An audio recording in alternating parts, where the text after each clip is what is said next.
shoots the alley in left center. Bases were loaded, but Youkilis comes around to win it, and the Red Sox walk off with a win on Saturday. Sunday, more dramatics, another walk-off win. Gets it down the third baseline perfectly. And throws it away, and with it throws the game away. From third comes McDonald. Red Sox for the second straight day walk off with a win.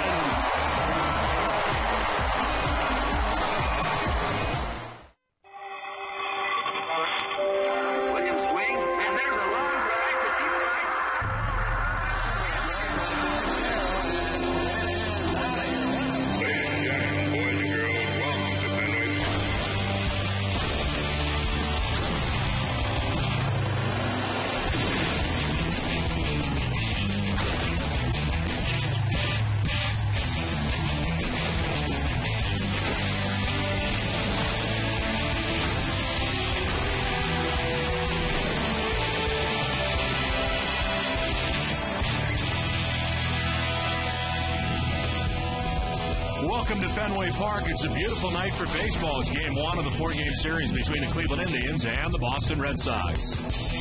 Hi again, everybody. I'm Don Orsillo, as always, joined by Jerry Remy. Welcome to Red Sox baseball. Well, tonight, John Lackey toes the rubber for the Red Sox. And, Jerry, while he was a member of the Angels, we heard about some of the streaks he went on. And right now, he appears to be in one of his best in a Red Sox uniform. He's in an excellent streak right now, Don, for the Red Sox. Last year with the Angels, in the first half of the season, he had an ERA that was almost to 5. And in the second half, it was 3.05. So he's pitched very well after the break, and he's done the same since this year. The record of 1-0 with the 1.61 ERA. Look at the walks. Very impressive. Only 4 walks with 13 strikeouts and opponents, hitting 193 against Lackey. To me, what he's doing different right now is the fact that he's locating his fastball very well, and he's able to go to that curveball whenever he wants to. If it's a 2-0 count, he doesn't have to come with the fastball. He can go to the breaking ball, and he's keeping a lot of these hitters off balance. He's going deep into ball games, pitching great baseball for the Red Sox right now. They'll try to follow up what Clay Buchholz did so well yesterday. The Red Sox and Indians from Fenway. We're back with more after this.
Series between the Red Sox and the Cleveland Indians, all ready to go. Hi again, everybody. I'm Don Orsillo, and welcome back inside the broadcast booth. When you look at the pitching matchups for this series against the Indians in the ninth, the Red Sox really have to worry about is tonight. Fausto Carmona, who was so good back in 2007 in the Indians run. And, of course, the Indians and Red Sox played a 7-game series in the American League Championship Series, and Fausto Carmona had his best season in 07. He's tried to battle his way back to those numbers over the last few years, and now he's back there, back with 10 wins heading into tonight's outing. In 2006, Carmona was a struggling reliever. Then in 07, he moved to the rotation and won 19 games. Finished 4th in the Cy Young voting that year. The last 2 seasons, he has struggled, though, going combined 13 and 19. This season, he was the Indians' lone all-star representative with wins in 4 of his last 6 games and into double figures for the second time. He did struggle last time out against the New York Yankees, going just 2 2/3. With some news and notes, here's Heidi Watney. Well, Don, Mike Cameron has been placed on the disabled list, and the Sox recalled Daniel Nava to take his place. Now, Cameron has been battling that lower abdominal strain all season, and it just became too much of a struggle for him to stay in the starting lineup. I talked to Cameron. He says his body just needs to shut down for a bit to be able to heal and recover, and he hopes it won't take any longer than this 15-day DL stint. Terry Francona also talked about it today in today's manager interview, brought to you by Bigelow Tea, Terry Francona's green tea of choice. I don't think people probably realize how hard it was for him to be out there. And again, I get, and I'm, you guys, I guess maybe I should understand because you guys aren't in the training room or with him in the dugout, so it's probably impossible. But when you're with him all the time and you see what he's going through to try to help us, I think it's probably more of an appreciation than what he can't do. Francona also said as a last resort is surgery, but they're hoping that can wait until the off-season. One thing Francona did say is they don't want to rush Jacoby Ellsbury out there to fill Cameron's spot. Ellsbury is going to make another rehab start at Pawtucket tomorrow. He's going to be reevaluated after that and hopefully can rejoin the team in the next few days. We also want to pass along our congratulations to John Lester and his wife Farrah, who gave birth to a healthy baby boy, Hudson Lester, on Saturday morning. Congratulations, guys. Don? The Red Sox and Indians ready to go in Game 1 of the series. It comes your way next, right here on NESN.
Dunkin' Donuts, your New England Ford dealers, AT&T, and by Taco Bell.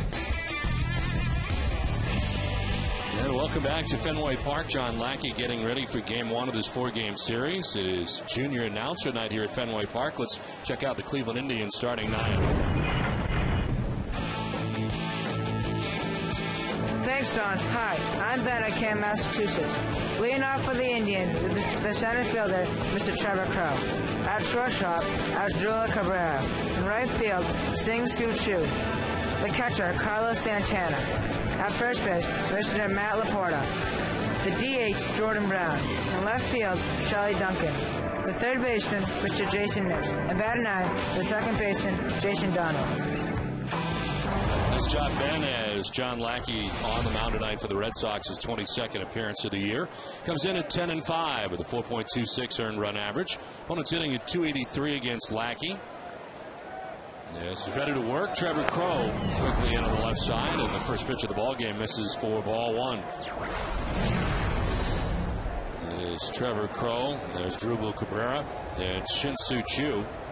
Out here in the first inning for a very new-look Cleveland Indians team.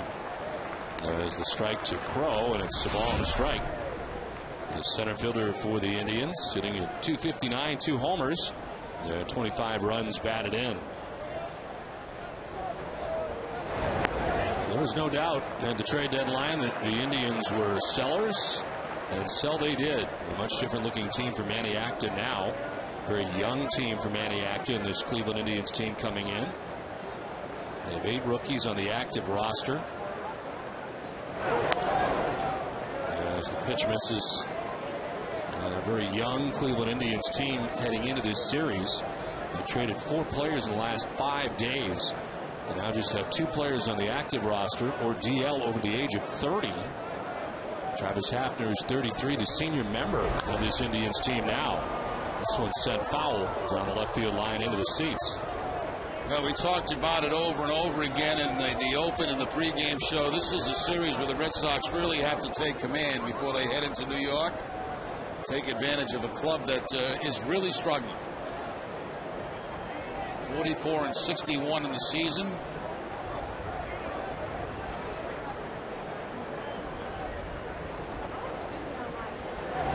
2-2 is on the ground up the middle. Scutaro moves to his left and fires to first in time to get Crow for the first out here in the top of the first inning.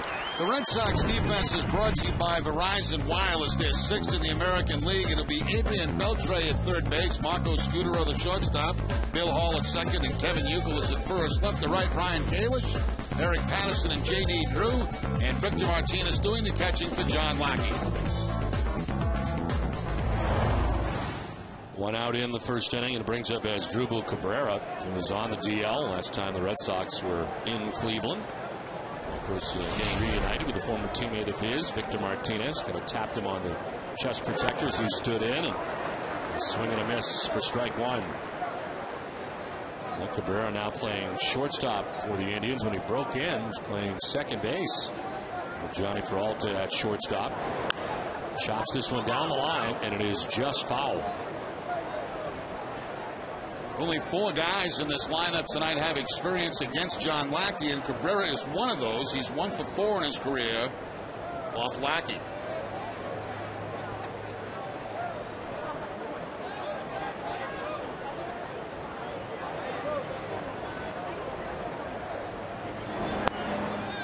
Just off the outside edge, 1 and 2. Earlier we were talking about the Indians team that, of course, won 7 games against Boston, the American League Championship Series, before the Red Sox were able to beat them. Only 7 players left from that team on the active roster. And right now, there is certainly one of them, the elder statesman of this Cleveland Indians team at 33, Travis Hafner. You've Shelley Duncan, who's a newcomer. He's only 30. The rest are under 30. A swing and a miss. Asdrubal Cabrera, first strikeout of the night for John Lackey, 2 down.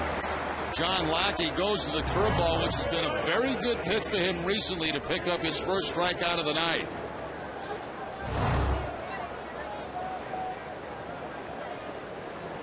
So 2 down here in the first inning. Shin-Soo Choo, 293, 13 homers, 47 runs batted in, leads in home runs and RBIs. The leader really offensively for this Indians team. What's left of it? these are the changes made in the last week for him. Johnny Peralta, Austin Kearns, Jake Westbrook, Kerry Wood, all traded away. And the Yankees, of course, the benefactor of Kerry Wood bolstering their bullpen. And Wood has been on the DL much of the year. So hard to really tell what the Yankees are going to get from Kerry Wood. We just saw Johnny Peralta, where the Detroit Tigers got off to a fast start with his new team. And the Indians seems like now they've really been in this rebuilding thing for a long time.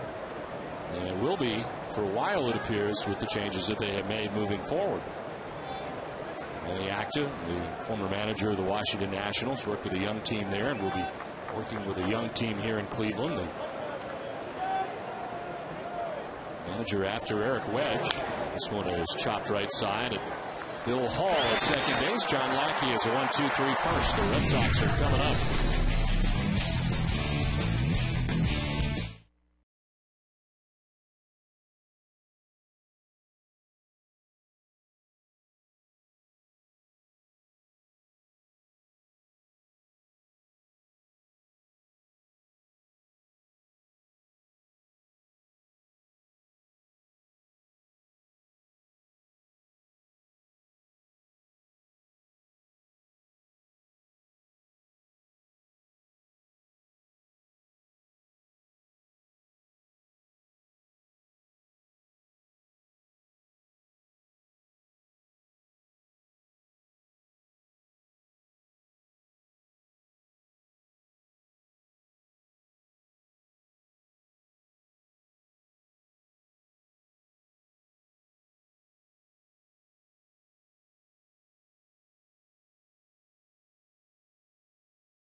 Order in the top of the first inning. Red Sox coming up in the last of the first. Fausto Carmona on the mound tonight for the Indians. 22nd appearance of the year. He is 10-8 with a 3.92 earned run average.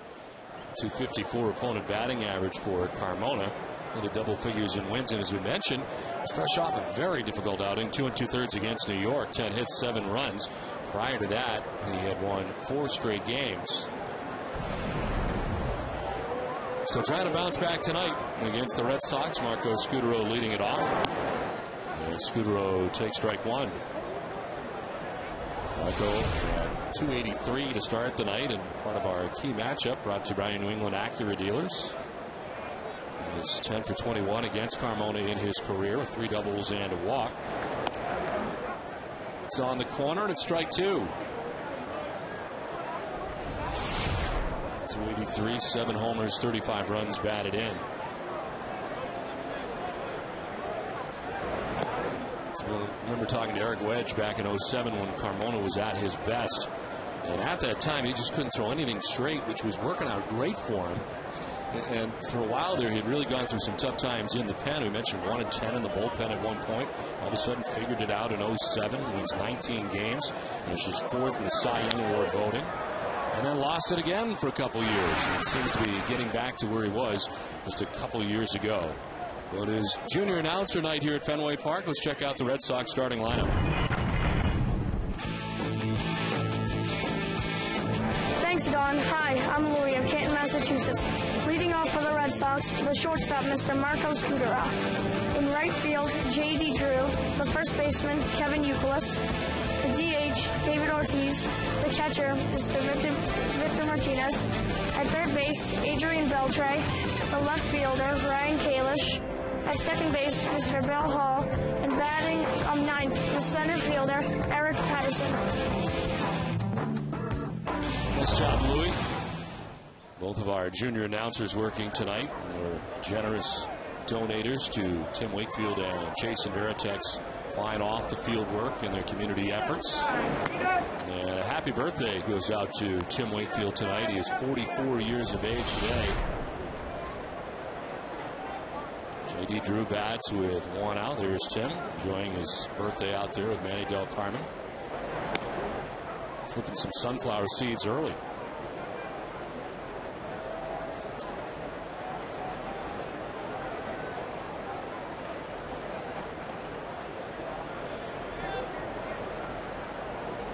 Out in the inning, Drew waiting on a 2-1 that he grounds to first base. Laporta's got it, and he'll take it to the bag for the second out of the inning. The defense tonight for the Indians, they're 11th in the American League. They'll have Jason Nix at third base as Drupal Cabrera, the shortstop, Jason Donnell at second, and Matt Laporta, the first baseman. Left to right, Shelley Duncan, Trevor Crow, and Sin Chu. Carlos Santana doing the catching. Two down here in the bottom of the first inning. Kevin Youkilis checks in at 307. 19 homers, 62 runs batted in.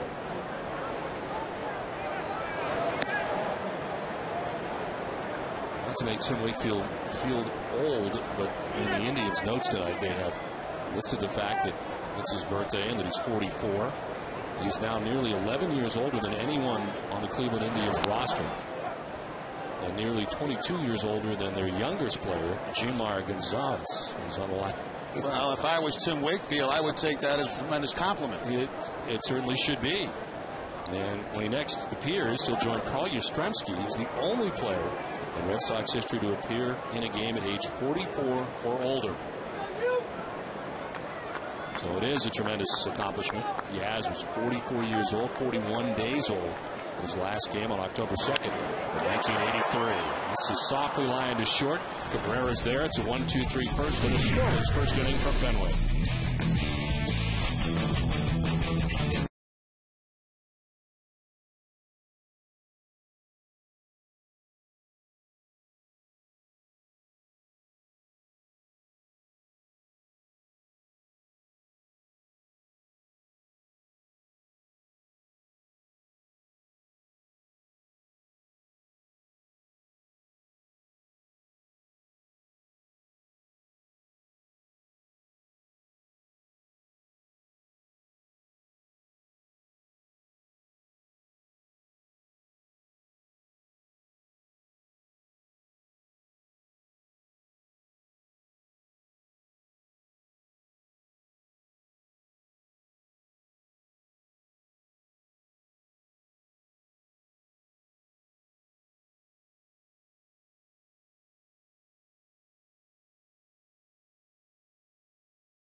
Out to check on Kevin Youkilis, who just came up lame after this swing.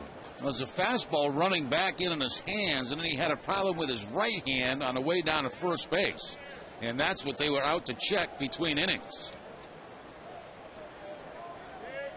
He's kind of stretching it out during the entire time he was at first base, and they finally came out to check on him. And that is absolutely the last thing the Red Sox need right now. So he stays in the game. It appears to be the thumb is what he is flexing the most.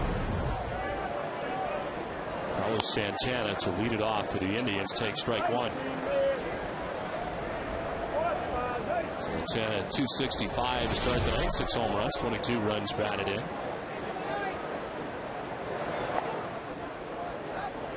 He was acquired from the LA Dodgers in July of 2008. Started the year at AAA Columbus. With all the trades moved up. He's moved up a couple times this year. First time was June 11th.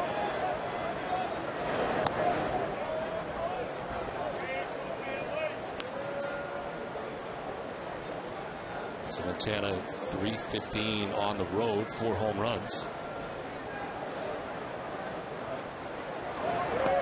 2-1 is in there for strike 2, 2-2. That's what Lackey's been able to do. You know, in those fastball counts, he's been able to go to his curveball very successfully. Swing and a miss, and quick work of Carlos Santana. It's a second strikeout for Lackey, 1 down. And both strikeouts for Lackey coming on the curveball. Outside curveball this time from John Lackey. Gets the swing and the miss from Carlos Santana.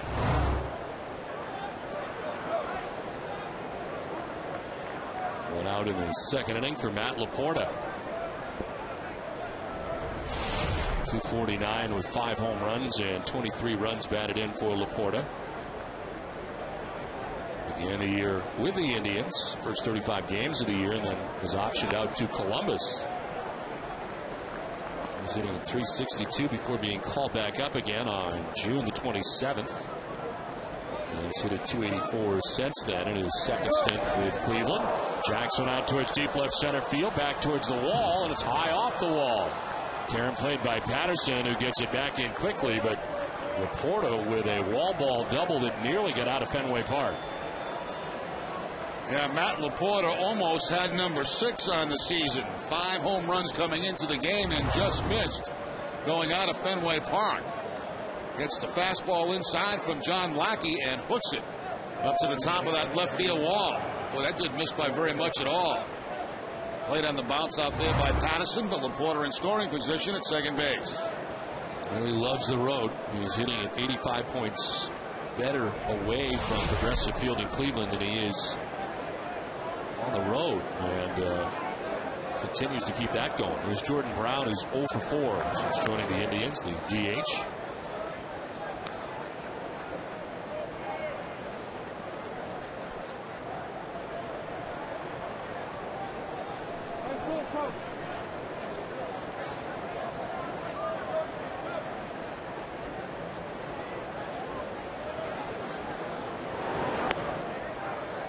For striking, it's 1-1 to Brown. Well, the Indians, and granted this is a new Indians team that we are seeing tonight, near the bottom in batting average as a team. Even when they had their entire team together, they're hitting at 247 collectively. Second to last in the American League, only Seattle with a lower batting average. They're 234. The Indians pitching is 12th in the American League at 4.50. And their defense is 11th. So the numbers across the board have not been good for the Tribe all year. They are 15.5 games back of the White Sox in the American League Central. And clearly were sellers rather than buyers at the trade deadline. Brown down on strikes. Second strikeout of the inning. Third of the outing for John Lackey. 2 down. Once again, the breaking ball here from John Lackey to pick up the strikeout. More of a down curveball that time than we normally see from Lackey. Closer to a slider, really, than a curveball. 2 down here in the second inning. Matt Laporta at second base. Shelley Duncan, 257. 6 homers and 17 runs batted in. On the ground and through into left field, a base hit. They will try and score Laporta. No, they stop him. And it's a good thing they did. He would have been very out. Getting to that quickly and left was Kalish, and the decision to hold him up was the right one for the Indians, even with 2 outs in the inning. Exactly right. An excellent charge put on by Kalish. Look where he's playing He's playing well toward the middle of the scoreboard, but covers a lot of ground in a hurry. By the time it's in his glove, that runner just getting to third base, and they put the brakes on, and it's a good thing they did because he would have been out at home plate. An excellent throw by Kalish. So first and third, Shelley Duncan pokes one through the left side. And here's Jason Nix, a third baseman for the Indians. 221, 7 homers, 17 runs batted in for Nix. He was claimed off waivers on June 24th after he was designated by the Chicago White Sox on June the 17th.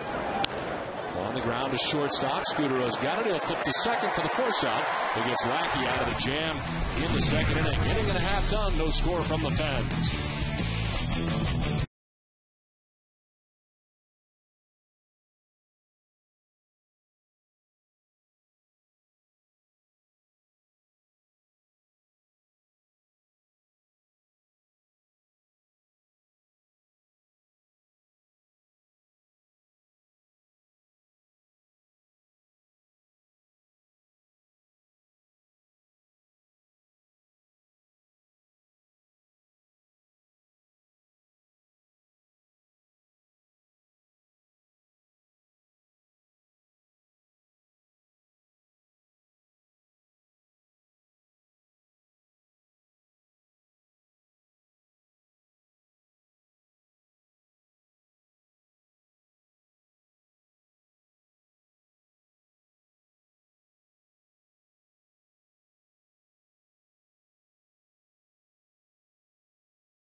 Fausto Carmona, who after just going 2 2/3 against the Yankees, needed a good first inning and had one. Retired the side in order on 12 pitches.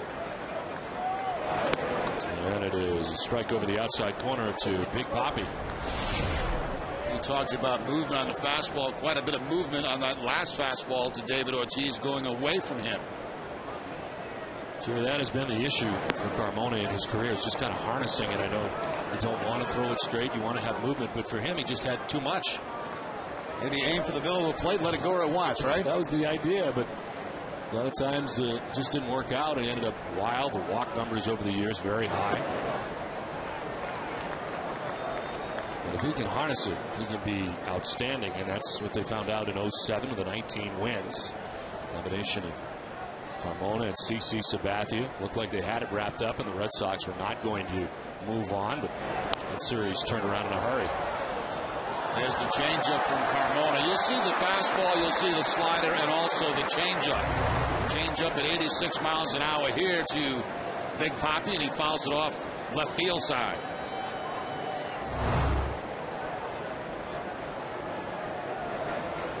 Gamer for Ortiz coming in at 3-10 during the 10-gamer. As the pitch is outside, 2-2.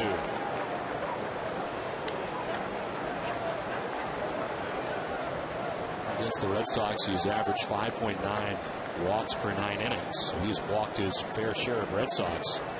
3.8 walks per 9 against the rest of the league. For whatever reasons, had his problems against Boston. I do remember that stretch when he was in the pen when he first came up. It was just horrific. Mentioned he was 1-10 that year, but the Red Sox had a couple of walk-off wins against him at that time, and David Ortiz was a big part of that. A 3-2 pitch. Opposite field, struck well. Duncan back, and it'll grab the scoreboard. Duncan plays the carom. Ortiz holds on to the long single. And the first base runner of the night for Boston. What nice patient hitting there by David Ortiz. He gets a 3-2 changeup from Carmona. Stays back on it beautifully and plants it off that left field wall for the long single. Shelley Duncan spins around, plays it off the wall, and David Ortiz has to hold at first base. But nice piece of hitting there by David Ortiz. Ortiz now 5 for 11 with a home run against Carmona in his career. And with that hit, has extended his hitting streak to 11 games at 326. We want to send our best along to Ron Johnson and his family. He's away from the team on a family matter. And Rob Leary, who has been working with the Red Sox this year as an extra coach. And Rob working a long time in the minor leagues in the Red Sox system, takes over for Ron Johnson. First base duties tonight. And our best goes out to RJ and his family. And of course, the Red Sox are still without Dave Magadan, who's been away for the last couple of days after the passing of his father. And the team expecting Dave Magadan to be back very soon. And first, look, it may be tonight, maybe tomorrow. Our thoughts and prayers are also with the Magadan family. Guerrero has taken over as the hitting coach the last couple of days, and now if you take a look at the last couple of days and the last 2 walk-off wins, could take total credit. Because, he's saving his best stuff for the end of the game.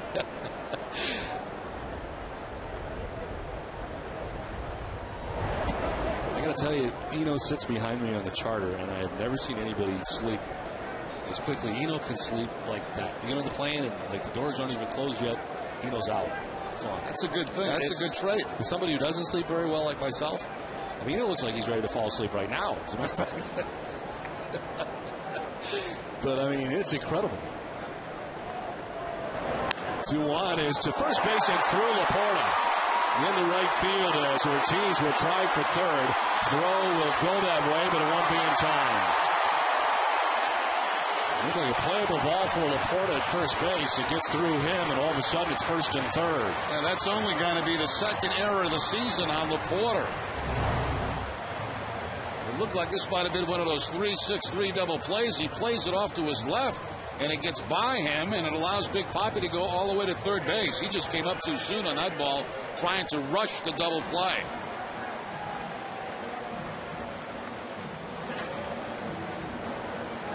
So he charged Laporta with the error. And it's first and third. Nobody out. Red Sox with an opportunity here in the second. Adrian Beltre, the batter.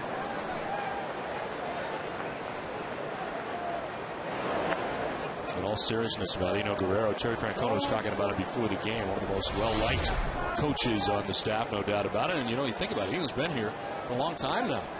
He has been. And been part of the coaching staff and working with the Red Sox hitters alongside Dave Magadan, so it's been an easy transition for him the last couple of days. Facially, he reminds me of Muhammad Ali. There is a resemblance. Played for the Durham Bulls in the minor leagues. Had coached for a long time in the minor leagues. And can sleep with the best of them.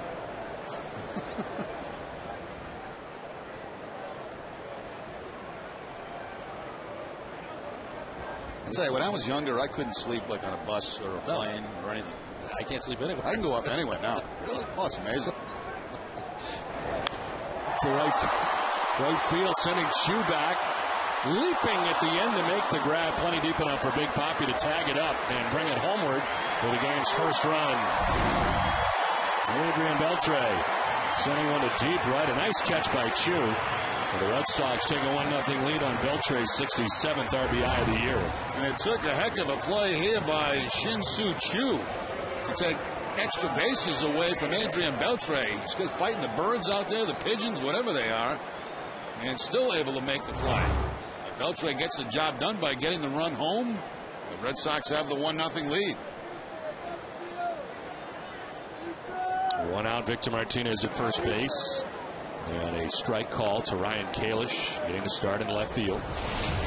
Kalish 2 for 7 in his major league career. No homers, 2 runs batted in. Brought up for Saturday's game, his first career big league start. Started yesterday and hit safely in his first career plate appearance. Third inning single on Saturday. And again, he and Daniel Nava, the first pair of Sox teammates to accomplish the feat of getting hits in their first major league at bat in the same season since 2002. Nava back with the Red Sox. Mike Cameron back to the DL. And Jerry, really has been clear what a battle it has been for Mike Cameron just to play, and finally it got a little bit worse and too much to deal with, and back to the DL he goes. There probably hasn't been, Don, 3 days this whole season where he's felt good, you know, and you could see it in his play. I mean, unable to get to some balls in the outfield, not running the bases the way he normally can, and, you know, he's been playing Bird all season long. Now he's in a wait, kind of a wait period to see if the thing's going to heal up at all so he can finish the season, or if it doesn't, he's going to need surgery. And that would mean the end of this season. Yep. So Mike Cameron back on the disabled list. The gentleman sitting next to him, Jacoby Ellsbury, is with the club tonight as they took a look at him. And of course, Jacoby has been with the Pawtucket Red Sox, and the news coming before the game from Terry Francona. Jacoby's going back to Pawtucket for at least one more game, but here to kind of be checked out, but not ready yet. I think they play, if I'm not mistaken, tomorrow afternoon in Pawtucket. Just 9 games this season for Jacoby Ellsbury, and certainly his presence has been missed. Hard to replace 70 stolen bases. Runner takes off, but it's ball 4 to Ryan Kalish, and Victor Martinez can just pull up and jog into second base. First walk for Carmona. To kick off the 9th annual WEEI Ness and Jimmy Fund Radio Telethon presented by Arbella Insurance, Lexus and Olympia Sports will auction off several packages next week, including a Roush Fenway honorary crew member experience. Visit Nesson.com/JimmyFund for further details.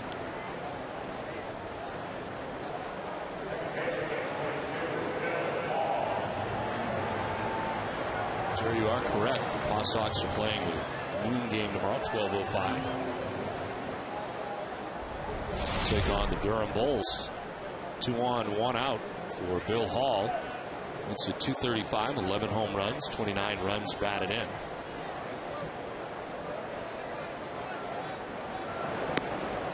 And Hall takes strike 1. Lately, we've been seeing a lot of Jed Lowry at second base, but Bill Hall in there tonight. And Lowry with the start of this game off.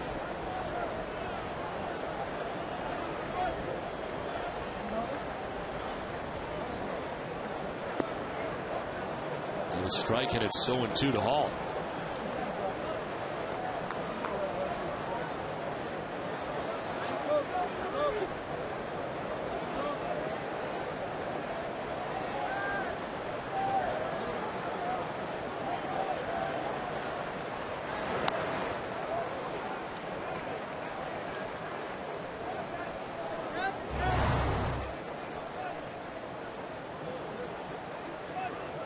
Well, yesterday, we got it all started. It was what was ruled an error after the game, originally called a hit. And hit the lip of the grass, and of course got it all started for the Tigers, who tied it up. As this one is a swing and a miss, and it's strike 3 for Hall, for a strikeout for Carmona.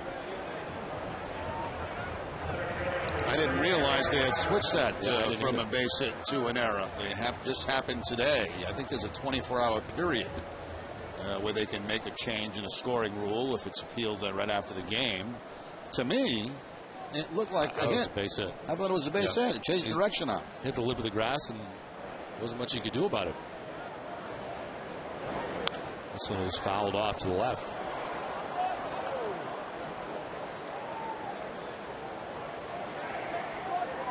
So it ends up being a 2-hitter yesterday, an A+ for Clay Buchholz.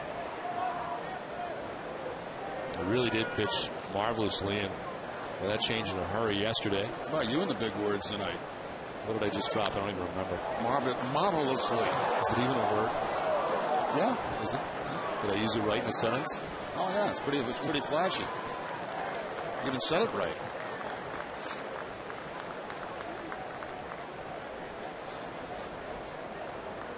Low 2 to Patterson, with Martinez at second, Kalish at first, and 2 outs. There is strike 3. And Carmona getting out of any further trouble. The Red Sox do get a run. Lead it 1-0 at the end of 2.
Euclid injuring the thumb.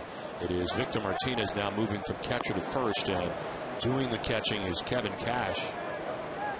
And Euclid's coming out of the game. Red Sox lead at 1-0 in the top of the 3rd inning.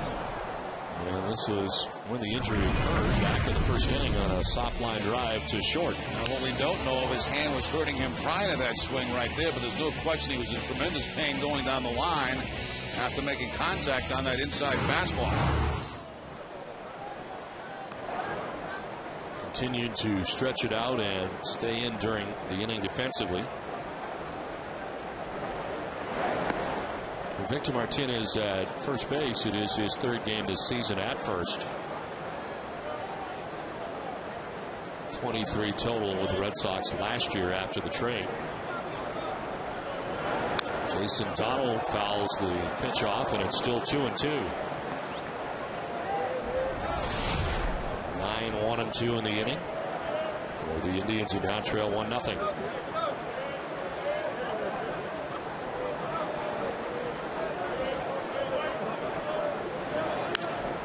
To shortstop, and Marco Scutaro, a bobble and a throw that is still in time. Stayed with it, got to it quickly after the bobble.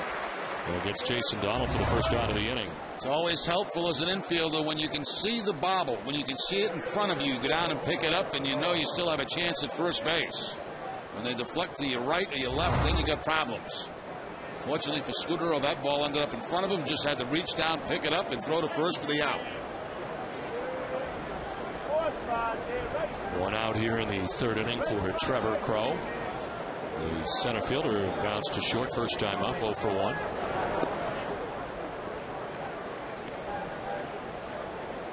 Four ground ball outs for John Lackey so far, 3 strikeouts.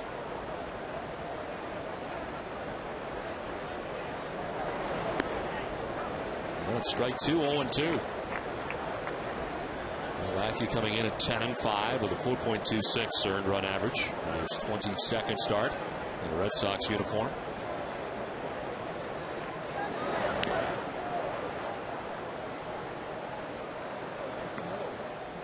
Red Sox baseball in Nesson is brought to you in part by Eastern Bank, the official bank of the Red Sox television network. Eastern Bank, the best team in banking.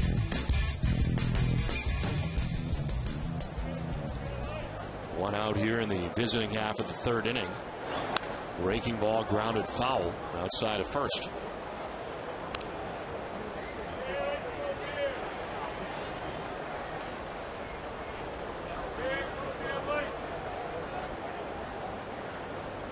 For Lackey, last time out, a victory at Los Angeles against his old team, the Angels. 7 in the third inning, 7 hits, 2 runs. On the corner, strike 3 the call. 4th strikeout for Lackey. Pro disagrees, but he takes with him the 4th K, 2 down. First one tonight on a fastball. That fastball away. Very generous strike zone by DeMuro on the outside corner. And Lackey loves that. Mike DeMuro calling the balls and strikes tonight for the umpires. Tim Welke, the first base umpire, is the crew chief. Jim Reynolds at second. Bill Welke at third.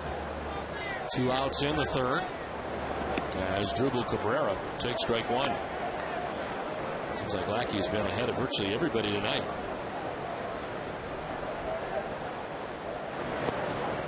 Downstairs that time 1-1. Prior to the win last time out against the Angels, there were 2 straight no decisions, but pitching well and deep into games the last 3 in a row. 7 innings against Texas, 8 innings at Seattle, where he flirted with a no-hitter for a while and gave up 1 unearned run in that 8-inning effort against the Mariners, and then the win last time out against the Angels. So in the last 3 starts, just a 1.61. And hard stuff inside at 93, 2-2.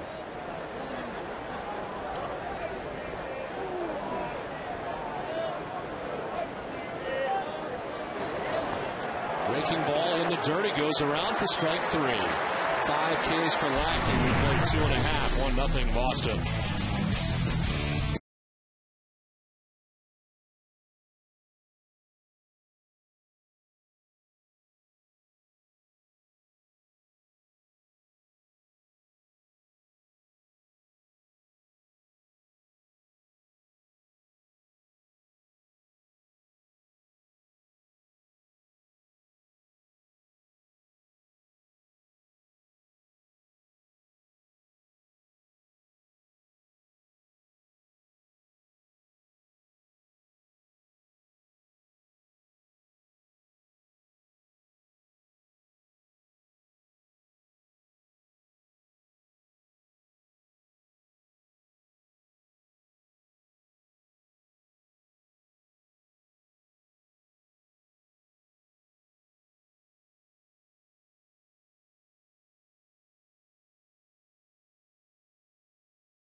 Half of the third inning back at Fenway Park.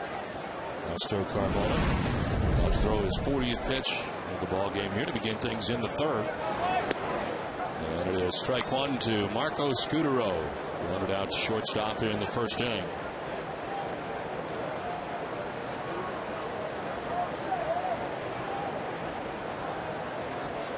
Kevin Youkilis leaving the game with a jammed right thumb.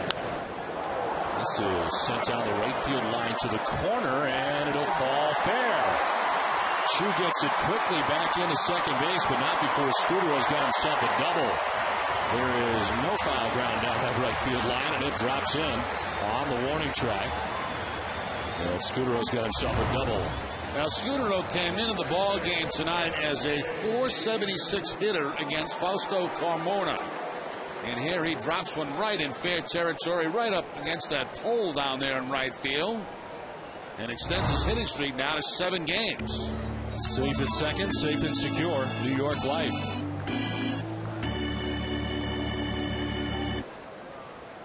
So Scudero at second base to get this third inning started. J.D. Drew with a foul tip down 0-1. Grounded out to the first baseman, Matt Laporta, in the first inning.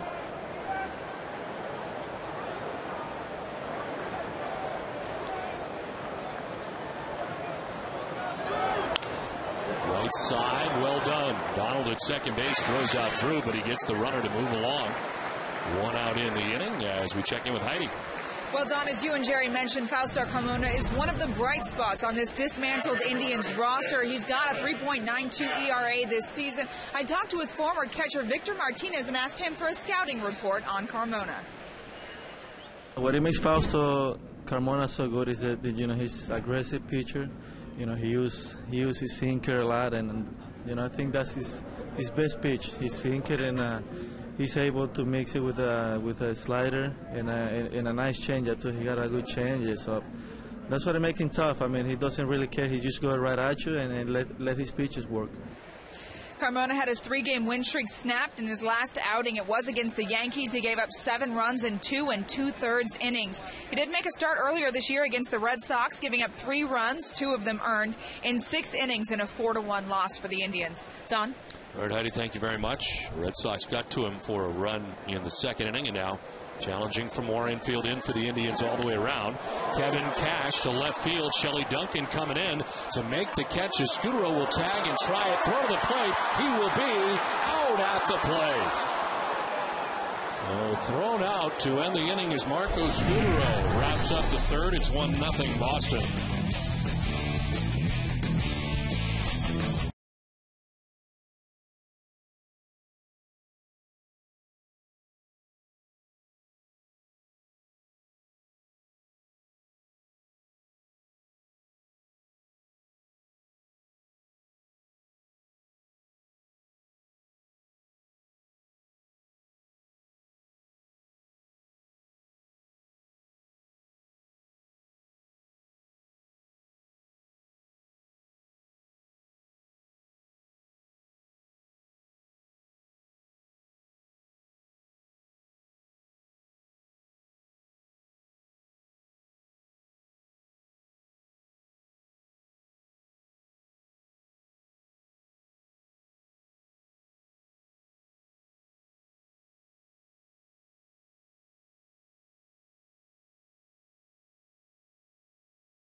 Enter the Boston Globe Fan to Fantasy Contest. You can win 4 spots to play at Fenway on September 13th. Go to redsox.com/Globe Fantasy to enter. 1-0 Red Sox on top as we advance to inning number 4. Shin-Soo Choo leading it off, taking a pitch inside, and it's 1-1. Choo grounded out to the second baseman Bill Hall in the first inning.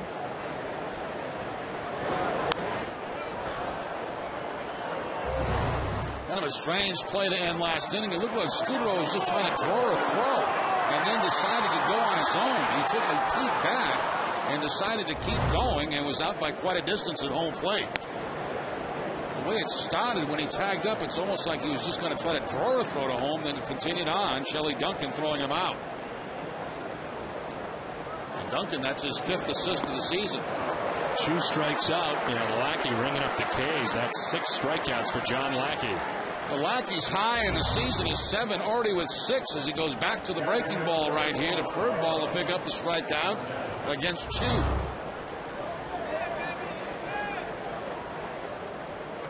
Lackey's been 10 out of 12 in first pitch strikes, been virtually ahead of everybody in the ball game tonight. 1 out in the 4th inning. Carlos Santana struck out in the 2nd inning, 0 for 1. Santana wears the number 41, the last Indian to wear that number. Now playing first base for the Red Sox, Victor Martinez.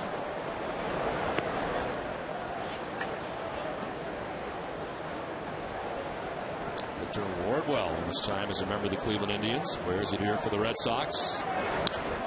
Fly ball to right field. Drew back with room, shy of the track.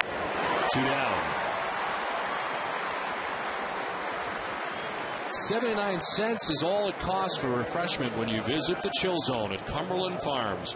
Fill up on all your favorite fountain and frozen beverages for just 79 cents, any size, any time. The Chill Zone, only at Cumberland Farms. 2 down here in the 4th inning. A strikeout and a fly out. Matt Laporta doubled in the 2nd inning. 1 of 2 Indians hits. As he takes ball 1. Laporta defensively charged with an error. Only miscue of the game so far as he waves at that pitch. 1-1. Red Sox have won 7 of their last 10 games. And start tonight 6.5 games back of the Yankees, 5.5 back of the Rays.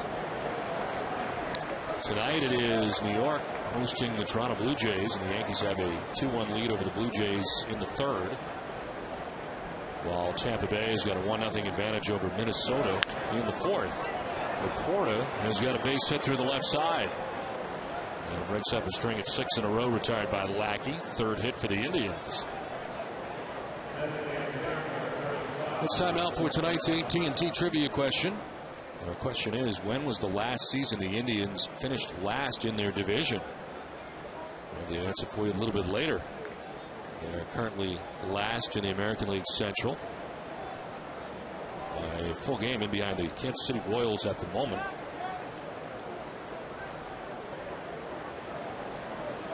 Two down in the 4th. Laporta at first, and Jordan Brown the batter.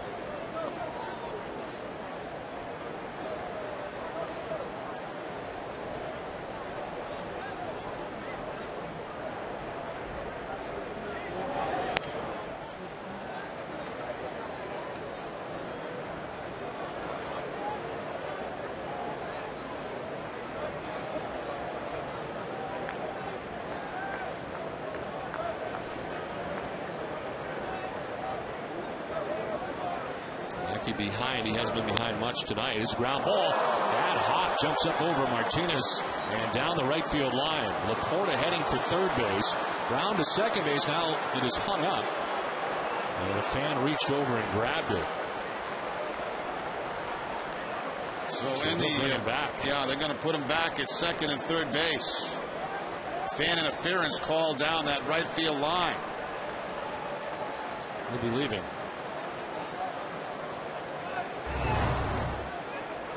Fastball that takes a bad hop. You can see it right there over the glove of Victor Martinez. And that fan reaches over, and that's fan interference. So in the umpire's judgment, those runners would have been at 2nd and 3rd had there been no fan interference, and that's where they'll leave him.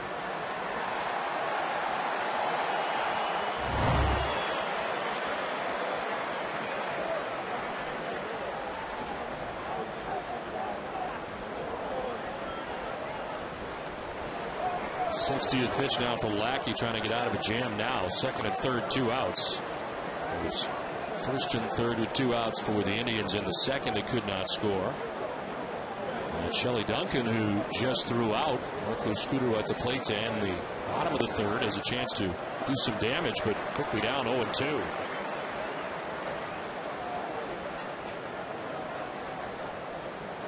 It is Laporta at third base, Brown at second base.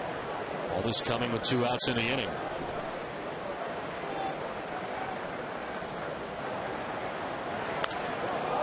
High fly ball to left field, sending Kalish back at the wall. It is high off the wall.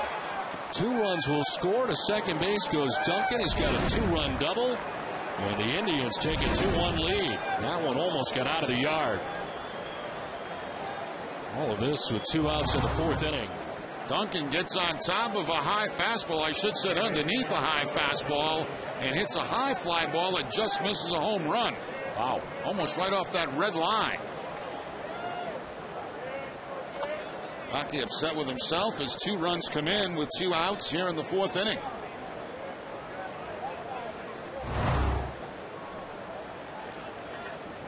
Sixth double of the year for Shelley Duncan, and as Jason Nix, who came up with 2 on and 2 outs in the 2nd and grounded into the fielder's choice.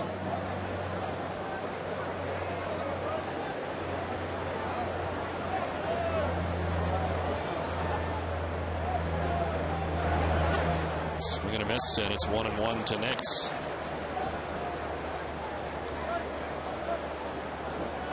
He's not given up more than 2 earned runs in any of his last 3 starts. 2 runs coming here in the 4th inning after there were 2 outs in the inning.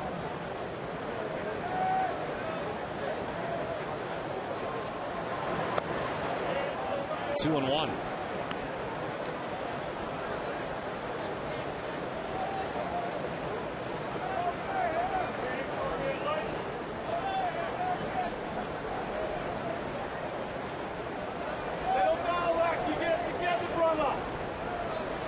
Pitches in the inning.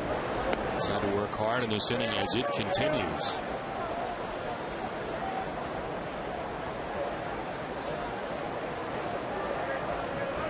Falling behind Nix now, the number 8 hitter. 3-1 with Jason Donald, the number 9 hitter, waiting on deck.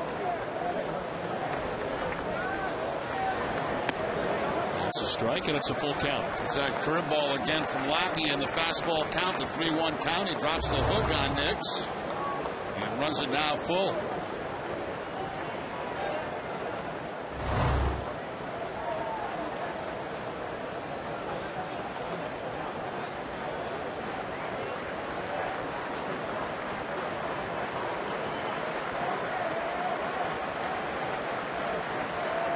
Three balls, 2 strikes, 2 down.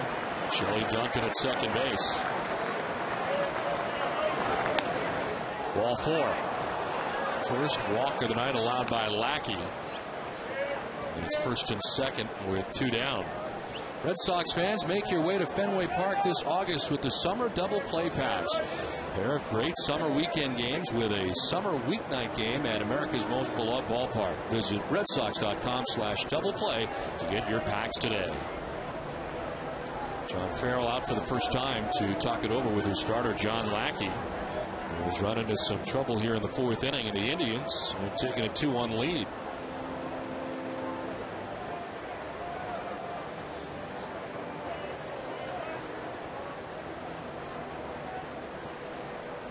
While we have a moment, we want to send our best along to BU head hockey coach Jack Parker with successful heart bypass surgery. And we send our best along to Jack, a great coach, and expected to make full recovery and be back behind the Terriers bench in the fall. This one fouled off to the right, now to play.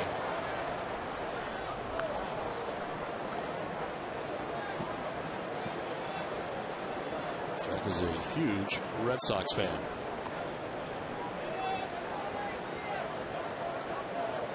This will be the 70th pitch from John Lackey of his outing. Left side, and this will make its way through the left side into left field. Duncan's going to try and score. Kalish with the throw, and out at the plate will be Shelley Duncan, gunned down by Kalish. 2-1 Indians have taken the lead.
Kalish, who had 21 outfield assists in the minor leagues, and a good arm coming from left. And picks up his first at the major league level, a throw all the way in the air to home plate, and plenty of time for Kevin Cash to wait for Shelley Duncan and apply the tag.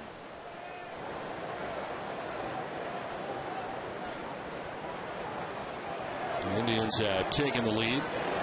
David Ortiz tries to hold up. It's a strike call, and it's 0-2 to Big Papi. He singled in the second inning and scored the lone Red Sox run. Lackey got 2 quick outs in the 4th inning, but then a single, a double, followed by another double off the wall that produced 2 runs. A walk and a single in the play at the plate, where Shelley Duncan was gunned down to end the inning. And the Indians have taken the lead as the Red Sox bat here in the home half of the 4th inning.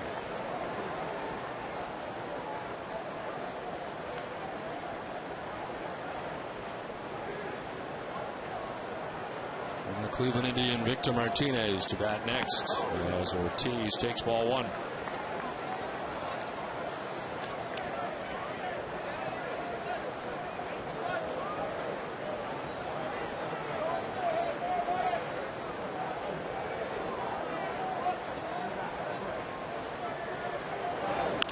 On the ground, diving is Laporta. Carmona's got a cover, and he does with plenty of time to spare for the first out of the 4th inning.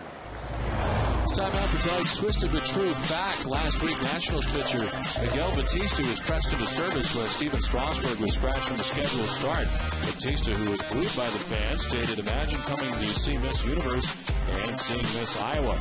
Miss Iowa Catherine Connors replied when told of the comments, "I can throw a pitch or two, but can he walk the runway?" Batista's responded sending flowers to Connors to patch things up. Twisted Tea Hard Iced Tea is the refreshing hard iced tea. It tastes like real iced tea. Be a little twisted. You don't mess with Miss Iowa. Oh. She'll throw it right back at your face. And some doubt as to whether or not he can actually walk the runway. 1 out in the 4th. Victor Martinez reached on an error. I don't know if he's ever been in heels before. I don't know.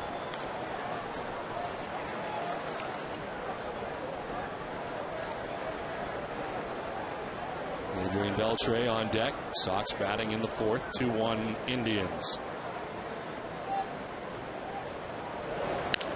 Right side ranging is Donald. 2 outs in the 4th inning.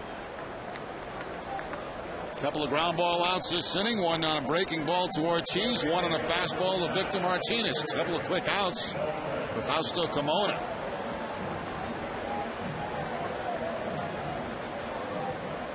So 2 away, and Adrian Beltre, the batter, he knocked in the Red Sox run with a sacrifice fly, sending one very deep to right field. Shin-Soo Choo back there on the warning track to make the catch in right. And for Beltre, his 67th run batted in of the year.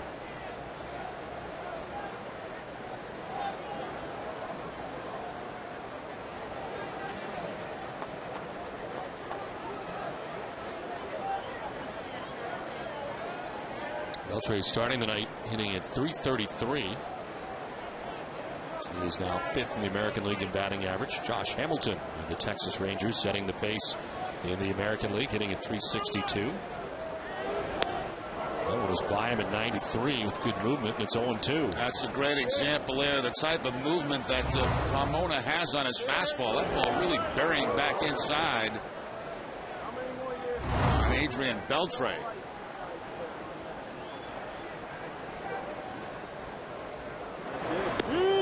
Swing and a miss. Struck him out. Same pitch. 1-2-3 go the Sox in the 4th. It's 2-1 Indians.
The top of the Cleveland order. We get it started. Trevor Crow. Looks a fly ball to left field, sending Kalish back at the wall. He leaps and can't make the catch. And a piece of the wall, a piece of the glove, and it was Patterson who picks it up and gets it back in, but it's Crow. Stands at second base with a double to begin the fifth. Kalish feels he could have had a play on that. It looked like he drifted back a little bit toward that left field wall. He had more room than he thought he did. And when he jumps up, it bounces off the wall and his glove.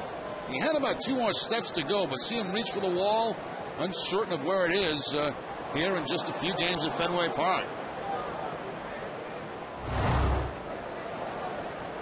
So Crow stands at second base on the 7th Indians hit of the night. They are out hitting the Red Sox 7-2. As Drupal Cabrera sends a sharp line drive through the right side into right field, a base hit.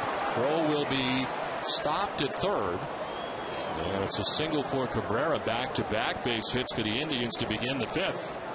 Cabrera had struck out twice before that base hit against John Lackey. Yeah, both times on curveballs. That time he gets a fastball on the first pitch and takes it up the middle for the base hit.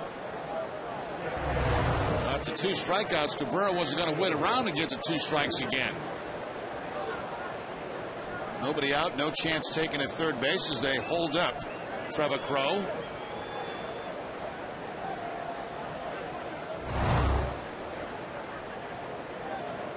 Crow at third, Cabrera across the diamond at first, and a swing and miss for Shin-Soo Choo. Their best hitter is 0 for 2. He's grounded out to second base, struck out swinging. Average dropping to 291, but leads in home runs and RBIs. On the ground towards second base, Hall to second for 1, on to first. They turn it as Victor Martinez keeps his foot in the bag. A run scores. Crow from third puts the Indians on top 3-1. Lackey will take the double play there, and a nice play by Victor Martinez to hold his foot on the bag. Yeah, this stage of the game, you'll certainly give up that extra run to get 2 outs. Scutero, you see him coming off that bag as Cabrera tries to break up the double play, and contact made at first base by Victor Martinez on the catch.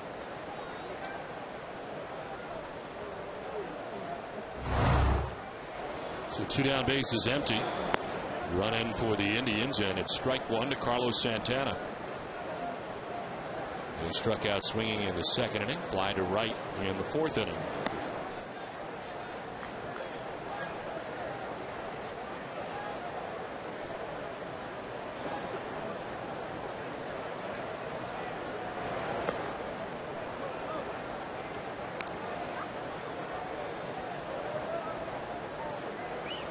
Lackey gives up 2 runs in the 4th, a run here in the 5th.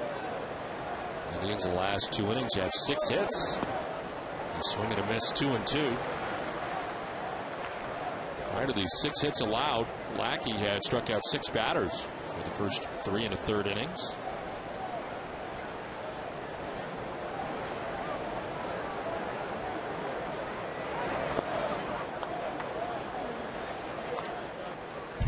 Red Sox Baseball and Nesson is brought to you in part by Eastern Bank, the official bank of the Red Sox television network. Eastern Bank, the best team in banking. Ball 4, and Santana able to work the walk. It's the 2nd walk allowed by Lackey of the night.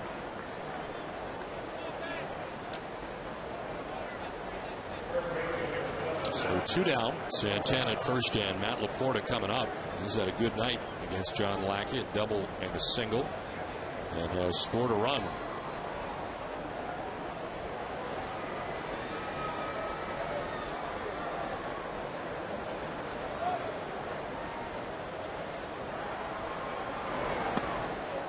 Over the outside corner for strike 1.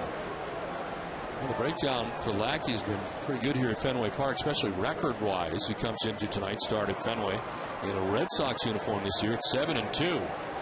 3-3 away from Fenway. His ERA very comparable home and road. 11 starts at Fenway, a 4.26 ERA. On the road, a 4.25 earned run average. And a 7-2 mark here at Fenway.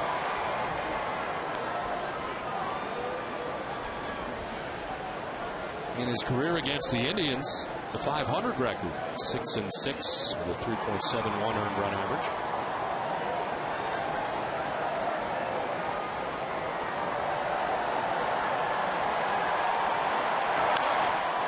Porter sends it foul. Victor Martinez going as far as he can, but it's back into the seats.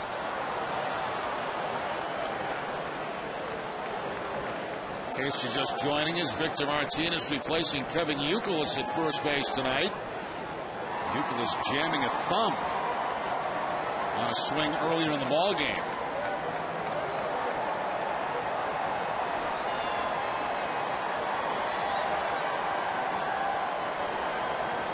One-two to Laporta. The pop-up.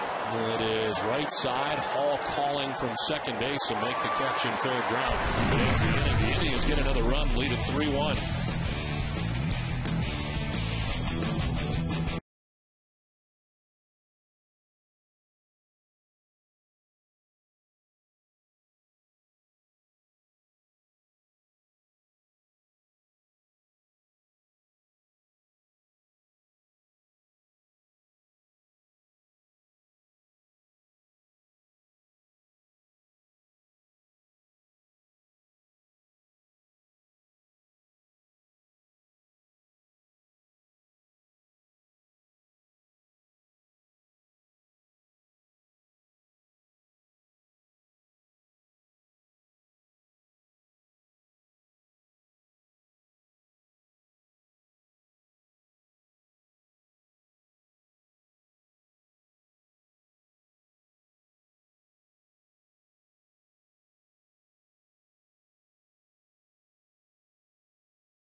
Liquid Sundays at the pool at the MGM Grand at Foxwoods, presented by Mood Swing 360. The hottest DJs spin tunes from noon to sundown every Sunday.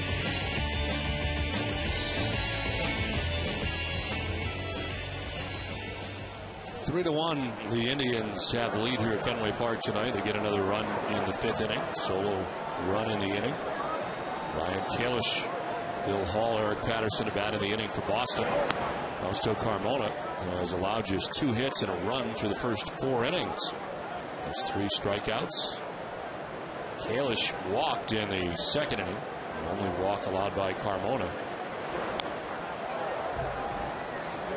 2 hits for the Red Sox, both doubles. A double by Ortiz in the 2nd and a double by Scudero in the 3rd.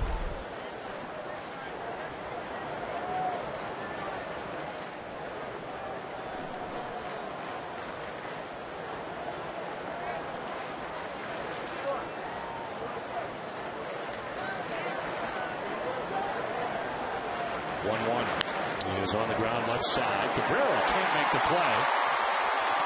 And aboard is Kalish to begin the 5th. Let's check in with Heidi.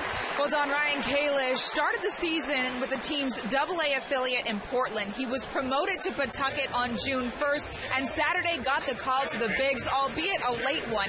He was told he was going to the majors just an hour and a half before the game. 2:30. I got off the bus. Yeah, we had 2 flights. About 2:30, Torey Lovella called me over. He said, "Hey, you got to go right now." I'm like, "All right, let's go." And we had a game at 6 there, so I was actually going to take a half hour to an hour nap. But that all changed. The kind of adrenaline kicked in, and I was fine energy-wise. And so Kalish hightailed it to Boston and made that start. He got a hit in his first Major League at-bat and an RBI later in the game. He's been doing some early work in left field to learn how to play the wall better. He said Portland has a wall in left, but it's not quite the same dimensions, and you see he had a little bit of trouble with it last inning. Don?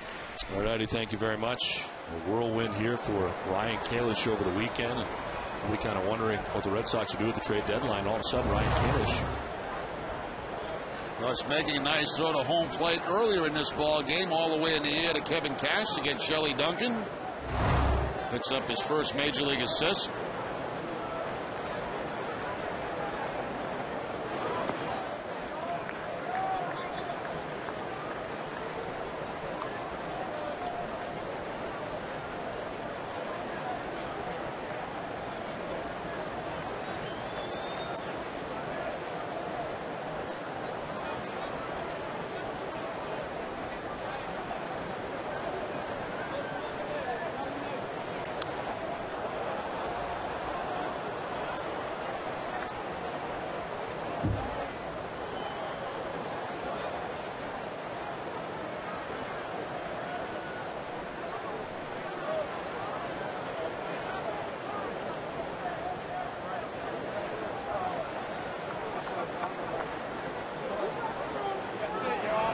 All grounds, one foul, and it's 2-2.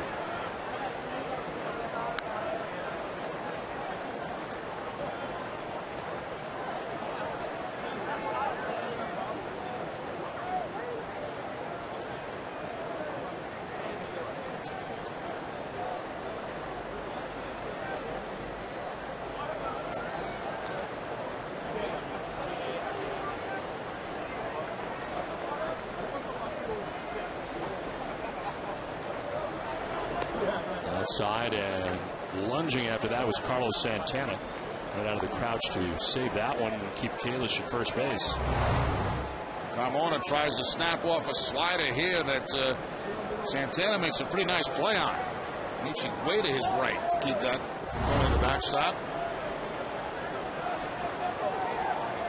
Base hit by Kalish to begin this inning. Just the third Red Sox hit of the game. He takes off. Hall fouls it off as Kalish was off on the 3-2 pitch. It's time now for the answer to tonight's AT&T trivia question. When was the last season the Indians finished last in their division? 1991. 57-105. Last in the American League East. John McNamara started the season as the Indians manager. That season they were 25-52 before being replaced by Mike Hargrove.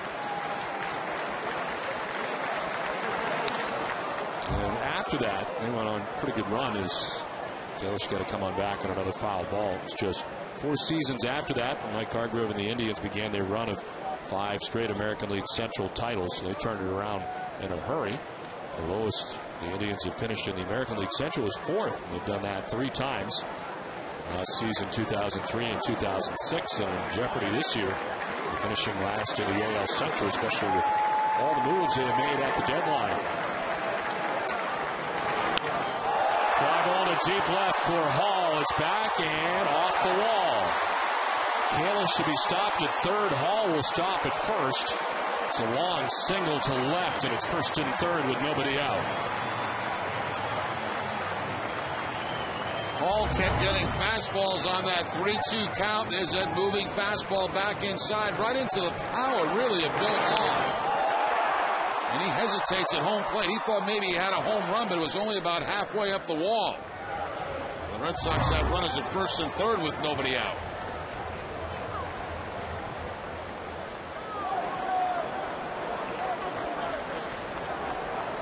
At the corners, nobody out for Eric Patterson. Struck out in the second inning. He went looking.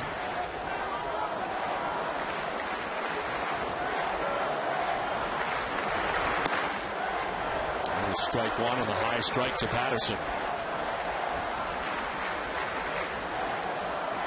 First inning in which the Red Sox have been able to have back-to-back base hits as Carmona prepares for his 70th pitch of the night.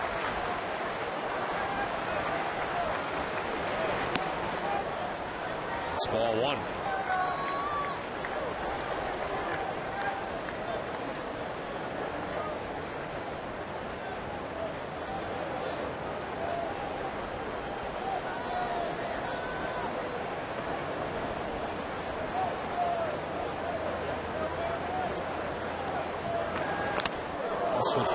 off the catcher, Carlos Santana.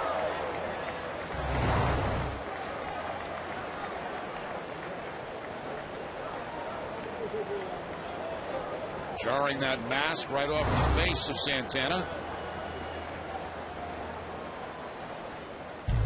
Red Sox baseball in Nesson is brought to you in part by Eastern Bank. For each Red Sox win this month, the Eastern Bank Charitable Foundation will donate $500 to the Boys and Girls Clubs of Lynn and Greater Salem. Ryan Kalish at third base, Bill Hall at first base. Nobody out in the fifth. Patterson strikes out.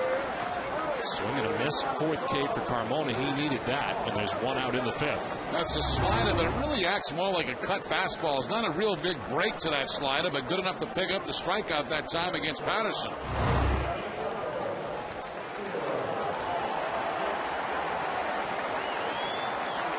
There's Marco Scudero with one out in the inning. Shelly Duncan made a pretty good play in left field to get that ball in quickly to keep Hall at first, and it keeps the double play in order. So the Indians a double play depth here with one out in the fifth as Scudero takes strike one.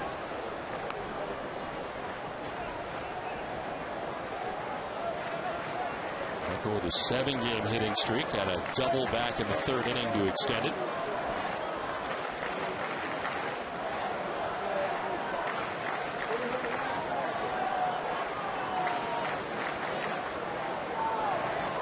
On the ground to shortstop. Cabrera to second for one, and to first for two for double play. Works out great for Carmona and the Indians. The Indians lead at 3-1.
.com/mobile from your smartphone for a handheld look at the news, scores, and live blogs you expect from Nesson. It's brought to you by Bob's Discount Furniture. Top half of the sixth inning back at Fenway Park. Indians on top 3-1.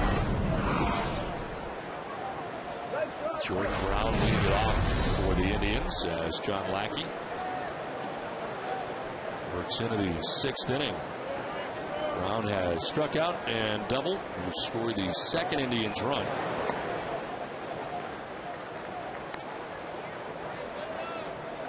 Indians with 2 runs in the fourth inning, a run in the fifth, and a 3-1 advantage. Red Sox had runners at first and third, nobody out in the fifth, and could not score. And there's ball 4 and 4 pitches to Jordan Brown. The Amica Pitch Zone is brought to you by Amica Insurance. Amica Insurance is not just how you're covered, it's how you're treated. And we'll take a look at 3 of John Lackey's strikeouts tonight. Breaking ball right there to Cabrera. Crow didn't like that one on the outside corner. Another breaking ball right there to Chuv. So 3 of the strikeouts tonight for John Lackey. Walk for Brown to begin this, the 6th inning, and now Shelley Duncan takes ball 1. It's 5 straight balls to begin this 6th inning for John Lackey, so cash out. The pitching line is brought to you by Ace Ticket. And John Lackey, 5+ innings now, 8 hits, 3 runs. 2 in the 4th, 1 in the 5th. Walked 3, struck out 6, and is about to throw his 90th pitch. Duncan hits it through the left side into left field, a base hit. Jordan Brown takes 2nd, and the first 2 have reached here for the Indians in the 6th inning.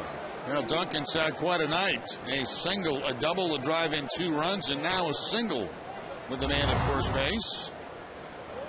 Lackey going with the fastball, and Duncan with the topspin ground ball through the infield. First time Duncan has faced Lackey, and he's got 3 hits off him. First time in his career he's had 3 hits in a game. He's got an outfield assist to go along with it tonight. He's had a very good night in left field. 2 on, nobody out. Nix with a sacrifice bid, pulls it back, takes ball 1.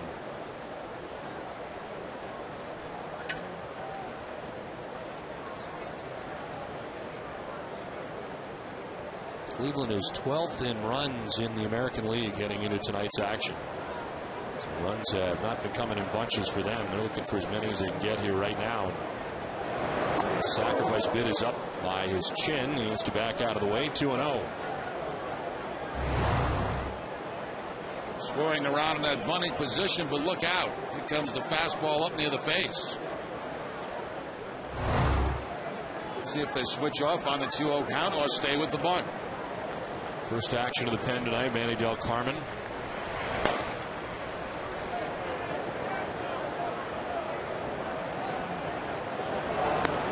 Up and in again, and it's 3-0.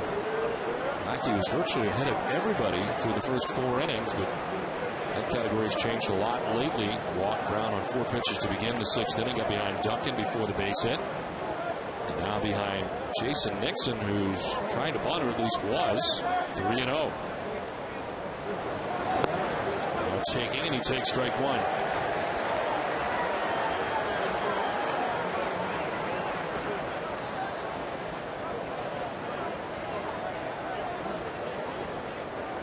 Brown at second base, Duncan at first base, nobody out in the 6th inning.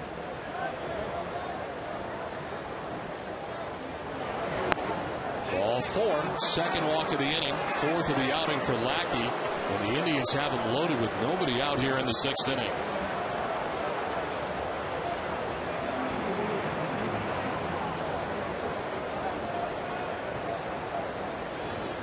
There's no place like Uno for summer, especially this summer, when their menu features succulent lobster dishes to choose from, including lobster flatbread, lobster mac and cheese, and so much more. Uno, way deeper than pizza. Well, we talked in the open how in the last 3 starts, Lackey had only walked a total of 4 guys in those 3 starts. 4 walks on the night tonight. And 9 of 11 pitches thrown this inning by Lackey have been balls. So Brown at third, Duncan at second, Nix at first, nobody out. Now working to the bottom of the order, Jason Donald, number 9 man. But he's contributed tonight. An RBI single already.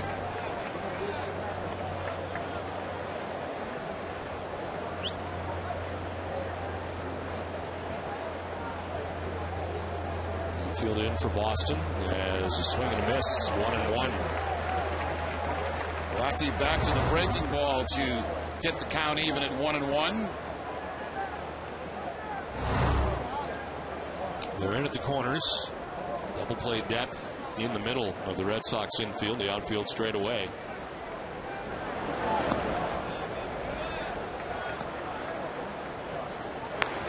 Lackey has work behind him as Dustin Richardson joins Manny Del Carmen.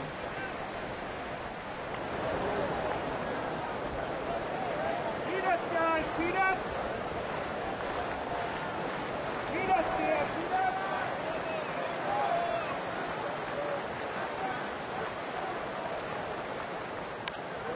Declared foul to the right, 2-2.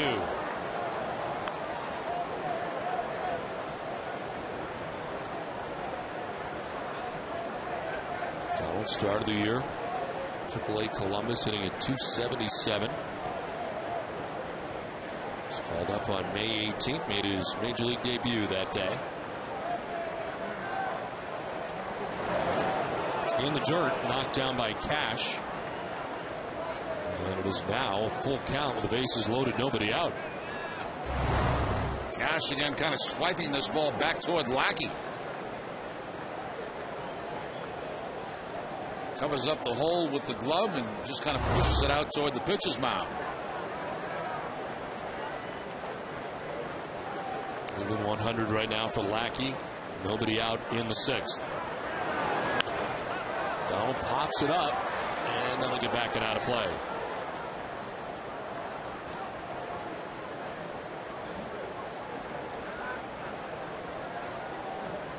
Donald coming over from the Philadelphia Phillies. Out of the Cliff Lee deal. 3-2 and a foul tip held onto by Cash. A strikeout very much needed by Lackey. His 7th of the night is the first out of the 6th inning. And Donald not very happy with himself. Looked like he chased ball 4, breaking ball that was off the outside part of the plate. So big strikeout there for John Lackey, leaving the bases loaded now with 1 out. Top of the order, Trevor Crow. A double his last time up and scored the 3rd Indians run.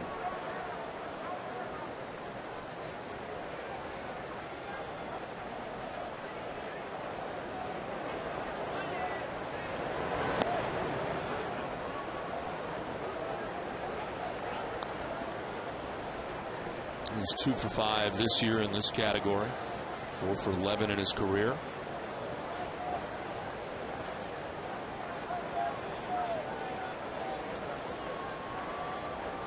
Was 26 years old, a first-round draft choice by the Cleveland Indians, 14th overall in 2005. Last year's first major league experience.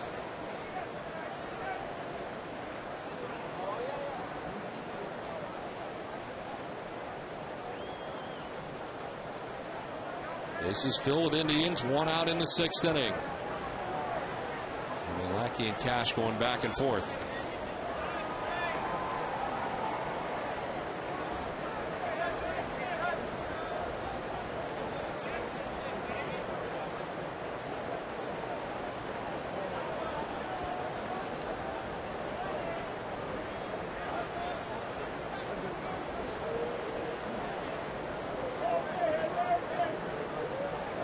Field set up straight away. Bases loaded for the Indians here in the 6th inning. 1 out. Ball 2, 2-0.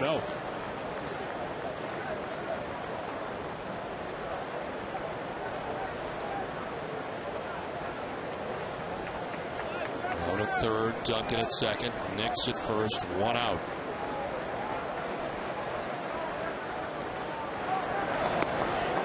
Strike 1 to Crow, 2-1.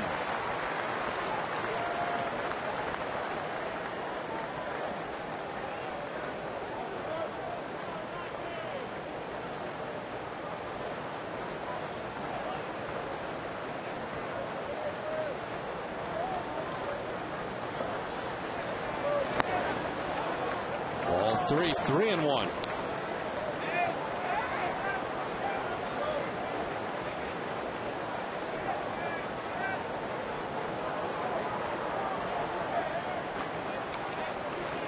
Walk for Brown to begin the inning, a single for Duncan, a walk for Nix before Lackey struck out Donald. 1 out, bases loaded.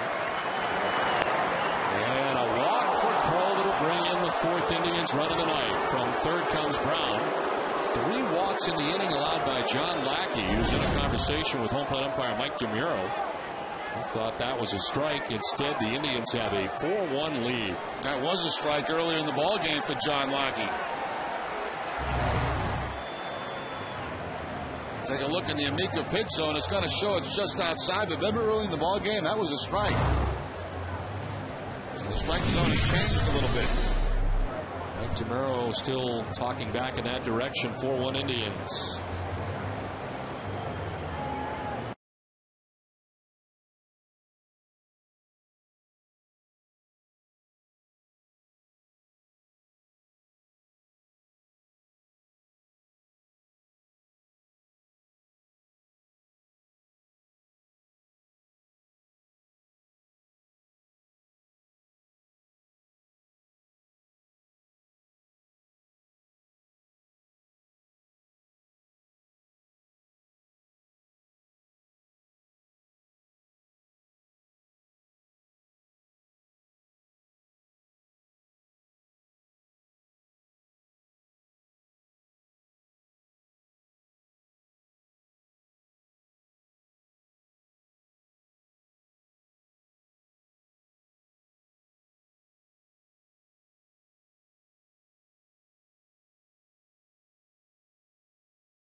Four to 1 Indians on top, 1 out in the 6th inning.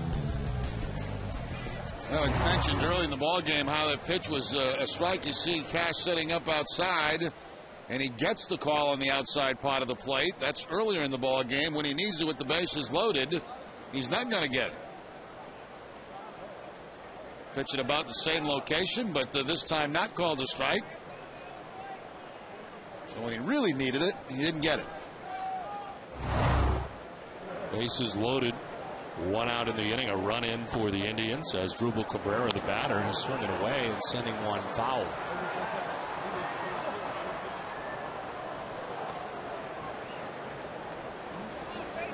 This call to the bullpen is brought to you by New England Ford dealers. Manny Del Carmen first from the pen after Lackey goes 5 1/3. His 39th appearance for Manny Del Carmen, 3-2 the record, 4.86 ERA. Almost as many walks as strikeouts. A .217 opponent batting average against Del Carmen.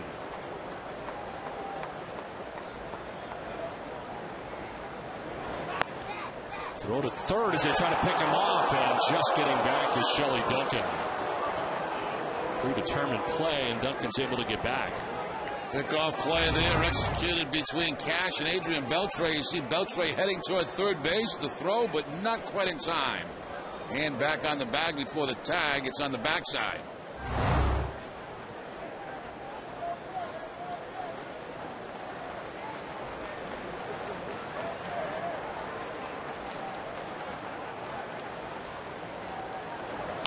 Cabrera gets jammed, pops it up, foul ground. Beltre's got to play. And he makes it for the 2nd out of the 6th inning, 2 down.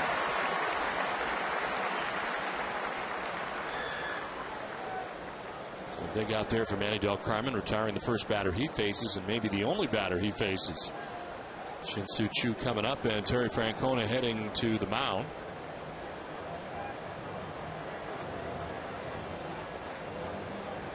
And Terry will take the baseball. So the pitching change. Indians on top, 4-1.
One and out from Manny Del Carmen. Gets only battery faces and has Drupal Cabrera. It's 4-1. Indians on top with 2 outs in the 6th inning. Shin-Soo Choo, the left-handed batter, the left-handed pitcher, and to deal with him in Dustin Richardson.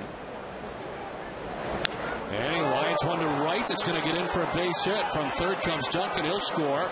Nix is going to try and score. Throw off the mark, and 2 runs in for the Indians. Shin-Soo Choo in the lefty-lefty matchup drives in a pair, and it is 6-1 Cleveland. So that decision does not work out for the Red Sox. Choo comes into the game a .276 hitter against left-handed pitching, which is very good. He jumps on that first fastball and that line drive to right field. Throw's going to get boxed around a little bit on the cutoff, as you can see right here. Gets over the cutoff man, and that's going to allow Choo to go into second base. So the Indians opening this game up 6-1 now, and still 2 men in scoring position. Red Sox digging themselves a big hole here now. As Carlos Santana stands in, he is 0 for 2 with a walk. The runs are charged to Lackey, who's still responsible for the runner at third, and Trevor Crowe. This one is popped up foul, cash and foul ground. Will make the catch that ends the inning, but the damage done. The Indians able to score 3 times, leading 6-1.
Stains on the market. Find Arbor Coat at your local Benjamin Moore retailer.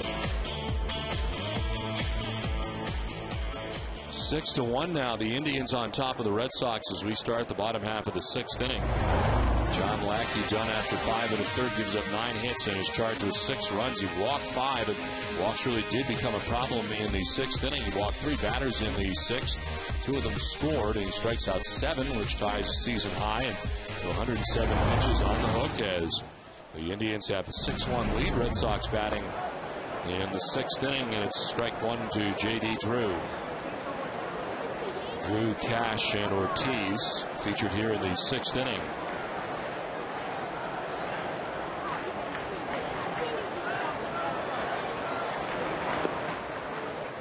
Action in the Red Sox pen on his 44th birthday. Tim Wakefield starts to warm up.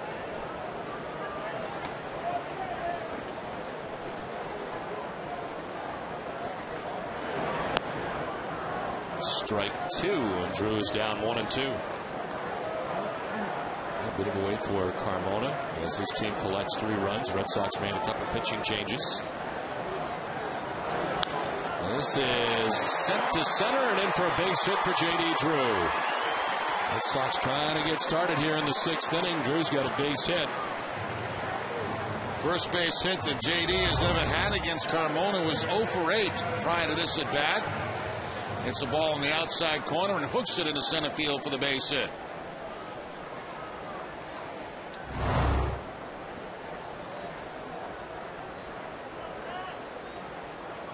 There's Kevin Cash in Kevin Youkilis' spot, left with a jammed thumb. Cash batting for the 2nd time since he came into the game. He flied out to left in the 3rd. It appeared Youkilis jammed the thumb on the line out to shortstop back in the 1st inning, and is only a bat of the night. For Carmona, this is pitch 80.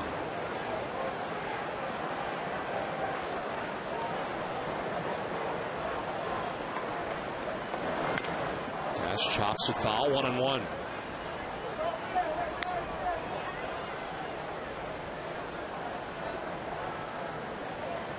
It is Cash now. Ortiz next. Red Sox scored their only run back in the 2nd inning. One scored by Ortiz on the sacrifice fly by Adrian Beltre.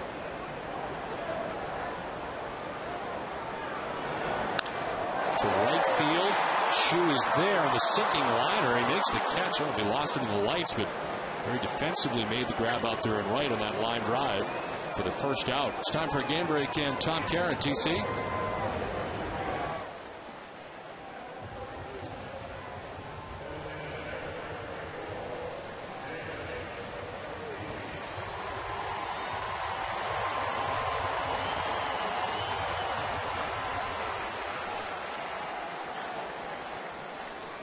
Okay, Tom, so A.J. Burnett in trouble against his former team and the Blue Jays. Red Sox trail tonight to the Indians here at Fenway Park 6-1. With David Ortiz batting, 1 out. Drew at first base.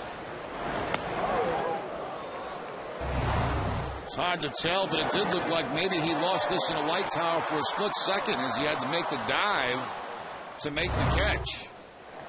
He was playing very shallow out there, too, against Kevin Cash, which enabled him to make that play.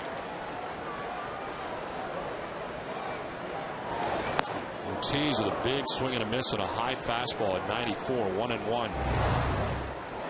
Carmona challenging David Ortiz with a fastball about belt high and again tailing away from the left-handed hitter.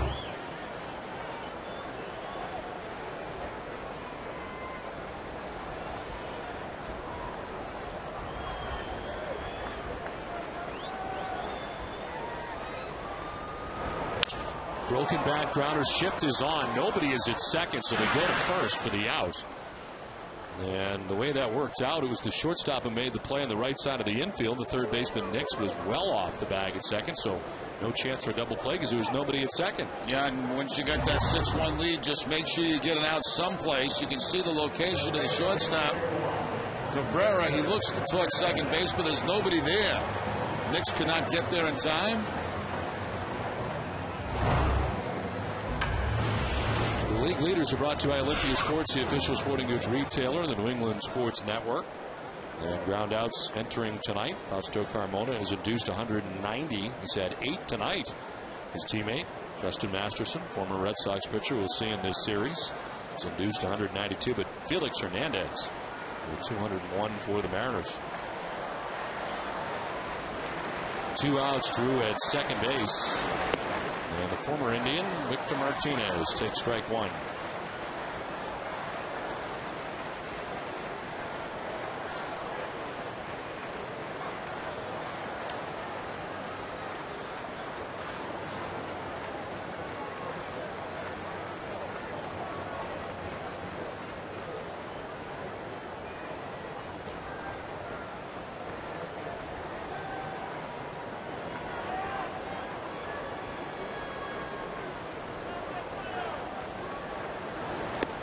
Swing and a miss, 0-2. 4 strikeouts in the game for Carmona. He's walked 1 batter.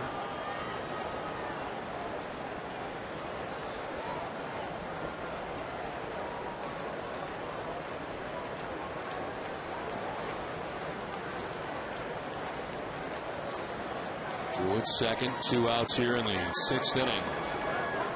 And time called.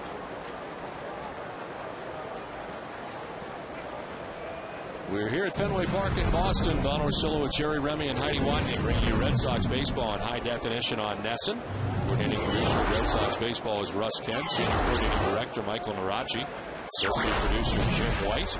Production assistant Kate Galvin. And NESN's executive producer is Joel Feld. 0-2 pitch is missing for ball 1-1-2. Red Sox scored the game's first run back in the 2nd inning in a sac fly by Adrian Beltre. But since then, the Indians, 2 in the 4th, 1 in the 5th, and 3 in the 6th inning on 10 hits, have a 6-1 advantage.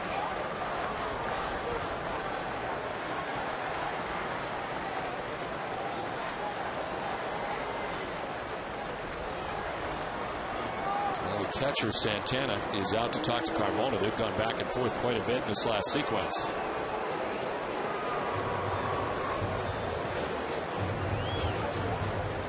Do you want to know what goes through the coach's head inside the huddle, the locker room?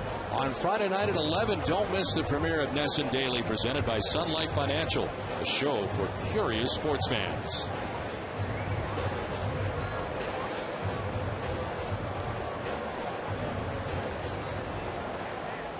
Two outs here in the 6th inning. J.D. Drew at second base. And a 1-2 count to Victor Martinez.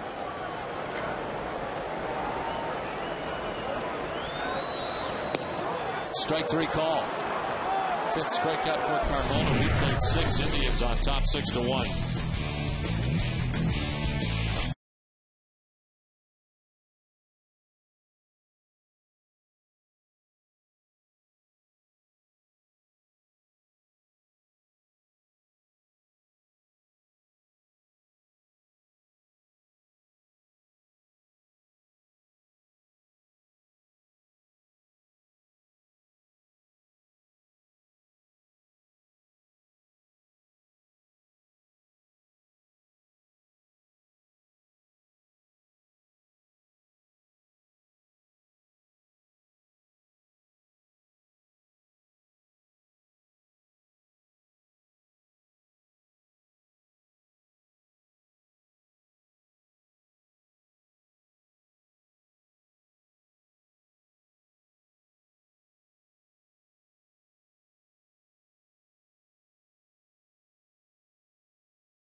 Just like the Red Sox are the local hometown favorite baseball team, Dunkin' Donuts is the hometown favorite for coffee.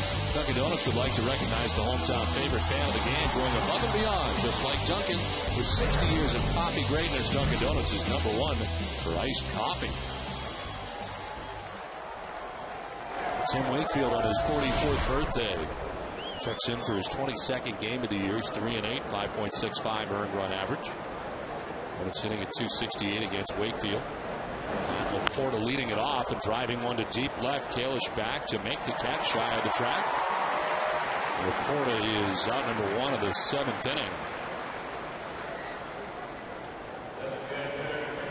For every Red Sox game that goes into extra innings or the Red Sox get a save, CVS Pharmacy will donate $500 to Children's Hospital Boston. CVS Pharmacy is the official pharmacy of the Boston Red Sox. There's Jordan Brown, who has struck out, doubled, and walked. He's scored 2 runs.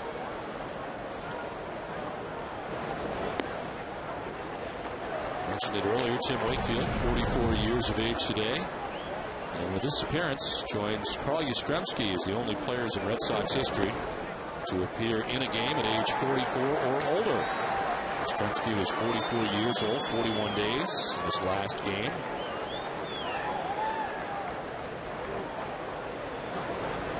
This one is fouled off.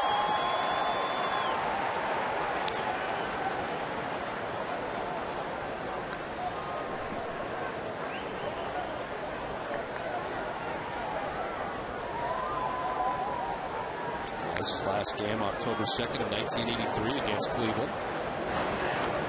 0-2 pitch is in the air to right field. J.D. Drew is over and under. And he makes the catch, 2 down. Tomorrow night, it's Olympia Sports presents the Boston Globe Red Sox Game Day Live with TC and Dennis Eckersley. They'll talk with Red Sox Executive Vice President and General Manager Theo Epstein. Tomorrow night at 6, only on NESN. So 2 outs in the 7th. Shelley Duncan coming up. This is lined into center field, and what a night for Shelley Duncan. Well, he had 3 hits. First time in his career he's done that. He's now got 4 hits. For the first time ever. 2 down here in the 7th. He's aboard. A perfect 4-for-4 night going. First 4-hit game of his career. A double mixed in with a couple of RBIs back in the 4th inning.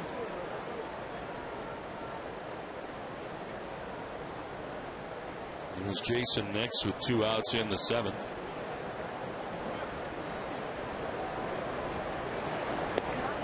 Wakefield trying to keep this right where it is. The Red Sox, when trailing after 6 innings on the year, are 8-33. The Indians, when they score 5 or more runs, are 29-7. There's ball 1-1-1.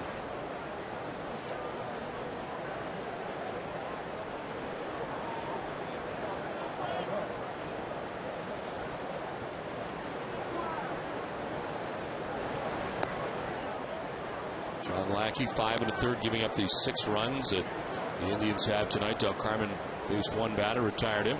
Dustin Richardson gave up a double to Shin Soo Choo that allowed 2 inherited runners to score. Not charged with any runs of his own, and now Tim Wakefield, the 4th arm used for Terry Francona.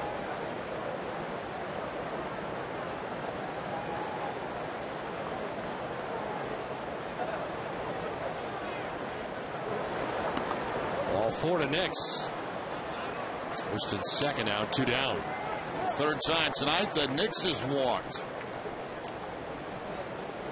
Dunkin' Donuts is in its 11th year of hosting local youth groups and charitable organizations in the Dunkin' Dugout. Special seating section at Fenway Park. Thousands of children have had the chance to catch a Boston Red Sox home game thanks to Dunkin' Donuts. It is ball 1 to Jason Donald. He was 1 for 3 with an RBI single.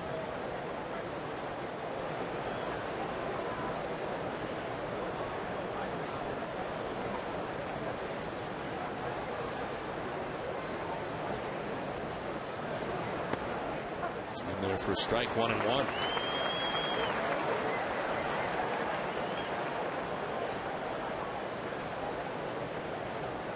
Top of the order, Trevor Crowe on deck. 2 outs, 2 on in the 7th. Indians looking for more. And this one is chopped towards third base. Beltre will go to first to end the inning. The Indians strand a pair. 7th inning stretch from Fenway, 6-1 Indians.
is a proud sponsor of the Red Sox Foundation, helping to address health needs in our communities. Bottom of the 7th inning, Red Sox trailing by 5 as Adrian Beltre hits one deep and far to left and gone into the monster seats. Adrian Beltre's 18th home run. The Red Sox get their second run of the night. It's now 6-2.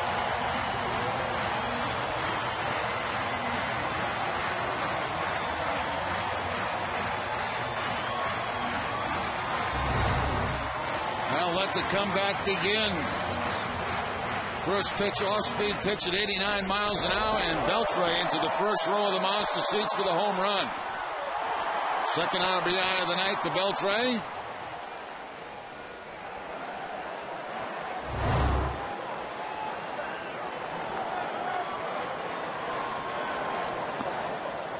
During the 2010 Red Sox season, Hess and Hess Express will donate $500 to the Pediatric Trauma Program at Children's Hospital Boston. For every home run hit by the Red Sox, Hess and Hess Express committed to helping the cause. 1-0 is lifted down the left field line by Ryan Kalish. Duncan over by the seats, and no play. Phil kind of reached over as Duncan tried to grab it, but Kalish will get another chance. Shelly Duncan going as far as he can, leaps as high as he can, but the ball up in the stands. And eventually bounces back on the field. It's been a big night for Duncan, 4 hits. A 1-1 to Kalish. Swing and a miss, 1-2. Red Sox getting their first run since the second inning.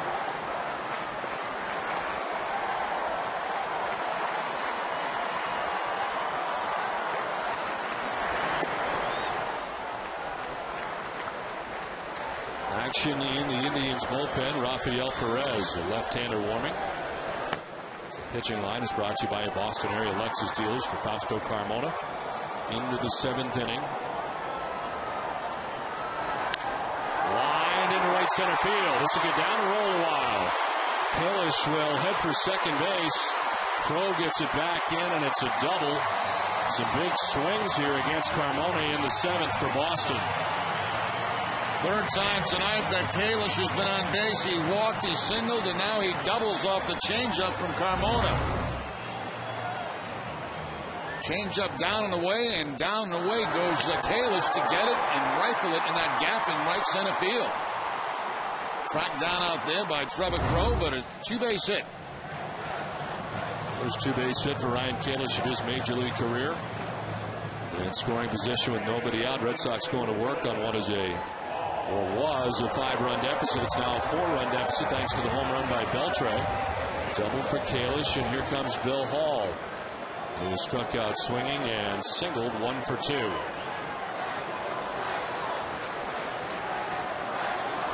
Beltre with his 18th home run of the year.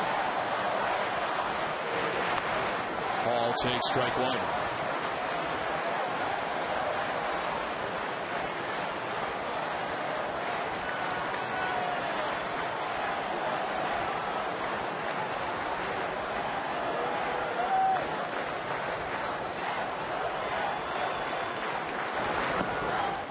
Down and away, 1-1.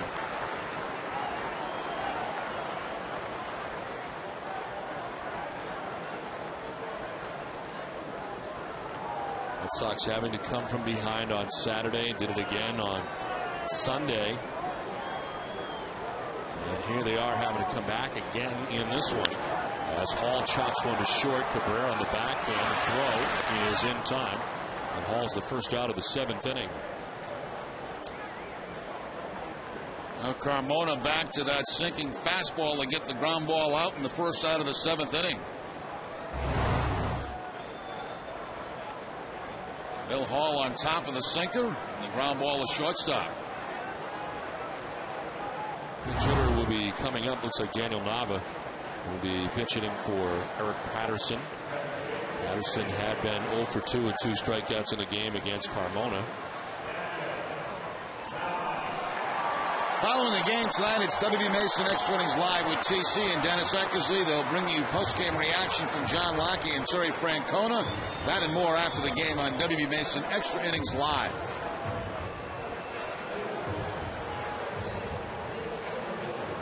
So Nava brought back up with Mike Cameron placed on the disabled list today. And a pinch hitting appearance here in the 7th inning.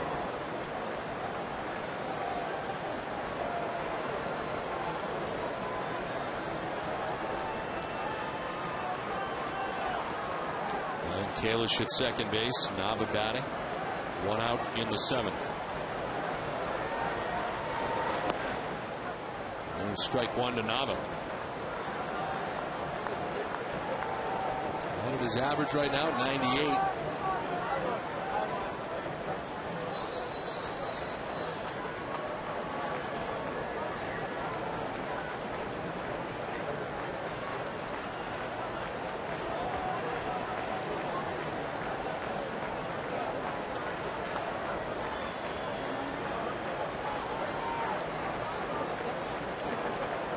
Since being sent back to the Paw Sox, 11 games, he was hitting at .310. So there's one foul. He's down 0-2.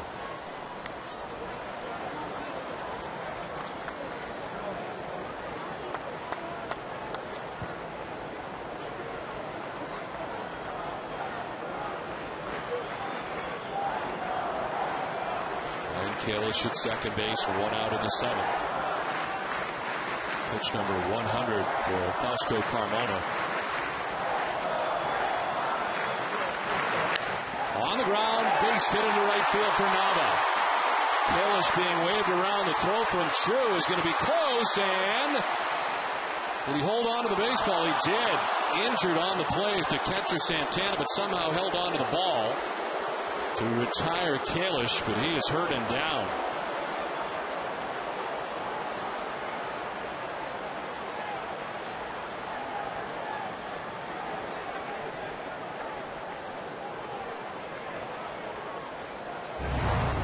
Terrific job of blocking home plate by Santana, but he's going to pay the price for it. Ooh, look at his knee bend back. The Red Sox taking a bad gamble right there, sending Kalish down by the 4 runs as he is cut down at home plate, but it looked like a knee. Leg is not supposed to bend that way. No, that's ugly.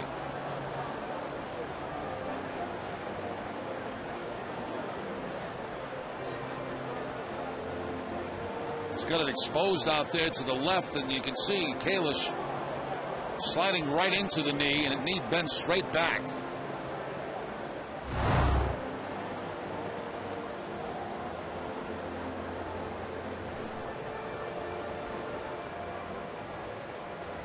He has been down and in that position since it occurred.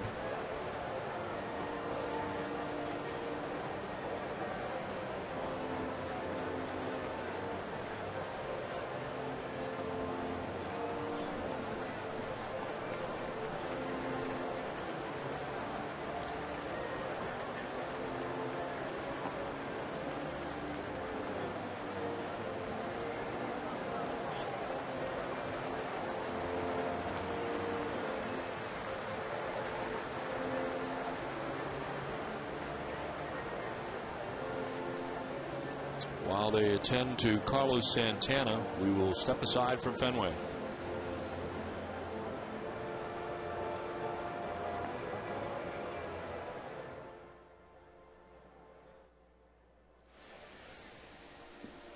Oof. Yeah, that's ugly. Huh? Yeah, there you go. Start it up. Get him right to Mass General.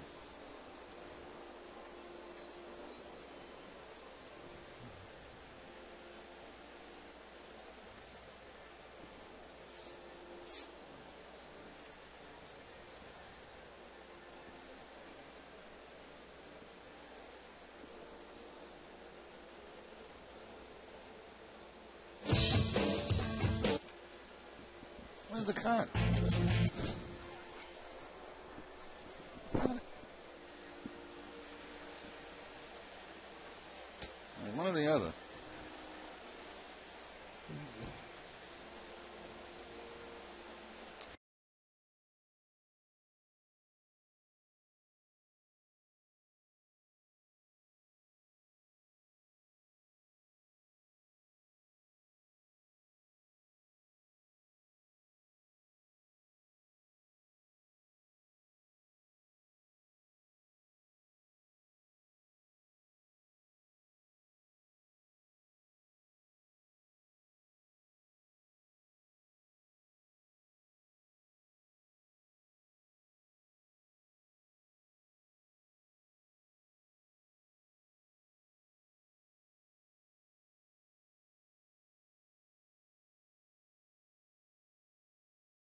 Duncan's had a huge night, 4 hits, including this double to the left field that would score a pair of runs in the 4th inning. The Red Sox have had some highlights, including Ryan Kalish gunning down Shelley Duncan later in the inning in the 4th inning. And the Red Sox in this game trailing 6-2 at the moment as we play in the 7th inning. It's just a play at the plate where Ryan Kalish was thrown out by Shin-Soo Choo. And blocking the plate, the catcher, Carlos Santana, as they continue to work on him. He's been on the ground now for quite some time, and they have now sent for a cart to get him in a stretcher. We'll take one more look at the play that hurt Santana. You can see that left foot and the left knee exposed and bent completely back on that slide by Ryan Kalish. And he just laid on the ground as he tumbled over. They've gotten him rolled over on the right side. He's sitting up now, but obviously that knee, that has to be some serious damage there.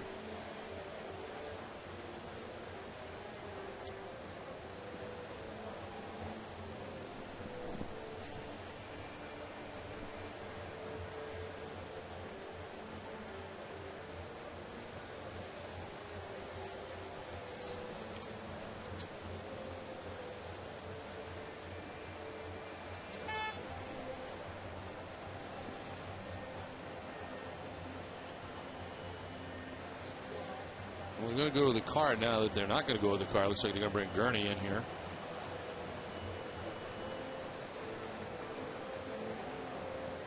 The 25-year-old catcher for the Indians from Santo Domingo, the Dominican Republic. Came over as part of the Casey Blake deal in 2008. Catchers are so vulnerable when they, expose themselves like that, getting those legs out there, knees, ankles, trying to block home plate any way they possibly can. And that time Santana got it right in the knee.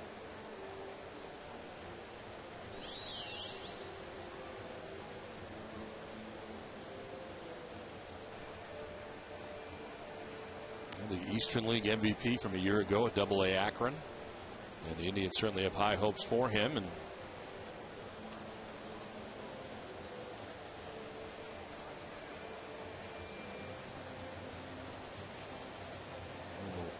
immobilize that leg here for the moment.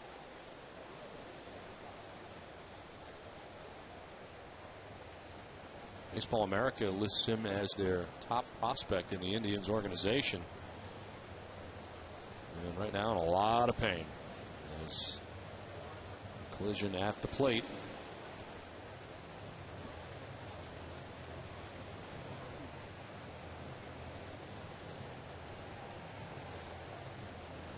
And he acted the manager for the Indians.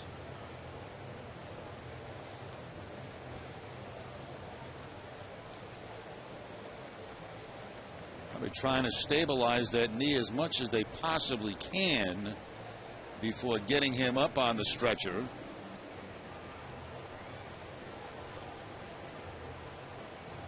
It's amazing more injuries like this do not happen with as many catchers who block the plate the way they do. Exactly right, Don. We see it almost daily in games on plays at home plate.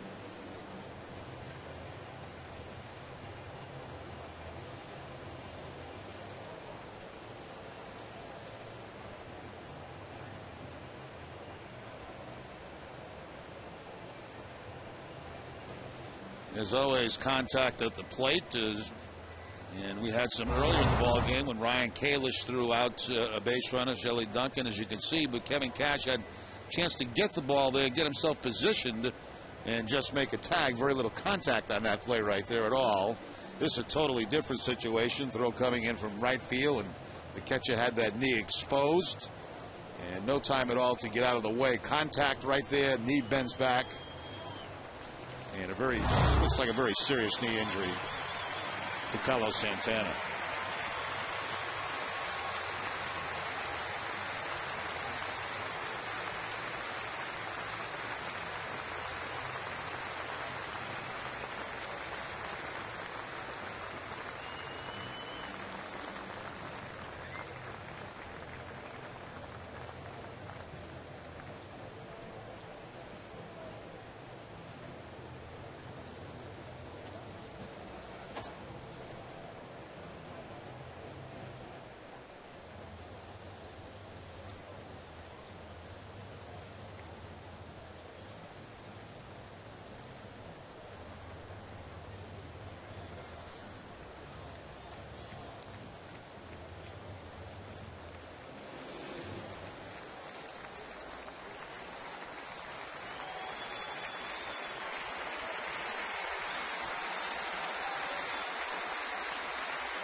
A standing ovation from the Fenway faithful and the Red Sox dugout as Carlos Santana makes his way off.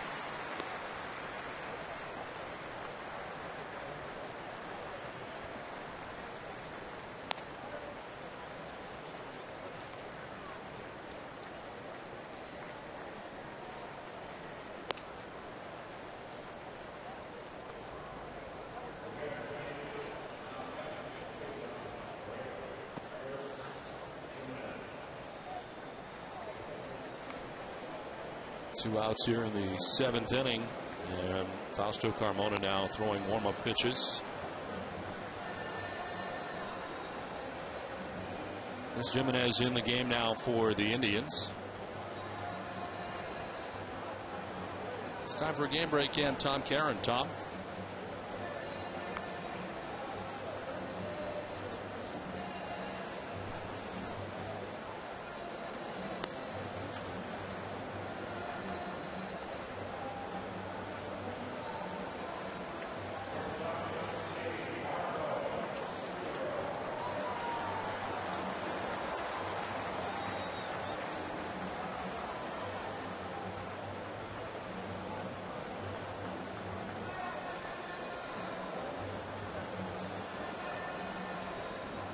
Okay, Tom, thanks very much.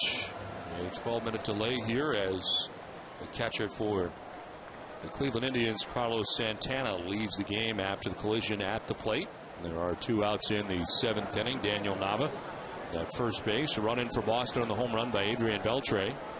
Now Marco Scutaro bats. He is 1 for 3 in the game. That's strike one from Carmona. Well, it happens to be a very big play also. Take away the injury, and if the base run is safe, you're talking about a 6-3 ball game with 1 out. So Chu makes a fine throw from the outfield. Unfortunately, Santana lost probably for quite some time. How about him holding on to the baseball the entire time too? Yeah.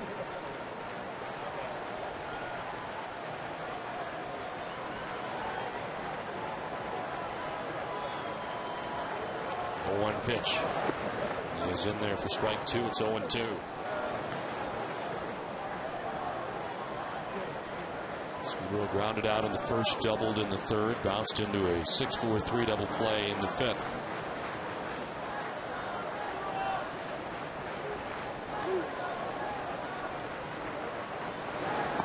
It's outside, 1-2.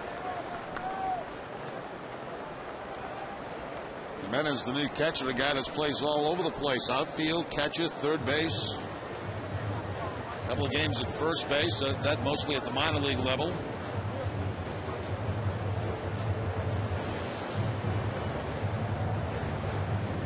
The Sox fans, remember every game night at midnight to tune into NESN for Sox in 2. It's the Sox latest matchup replayed in a convenient 2-hour format. Sox in 2 is brought to you by Ace Tickets. Great seats at great prices.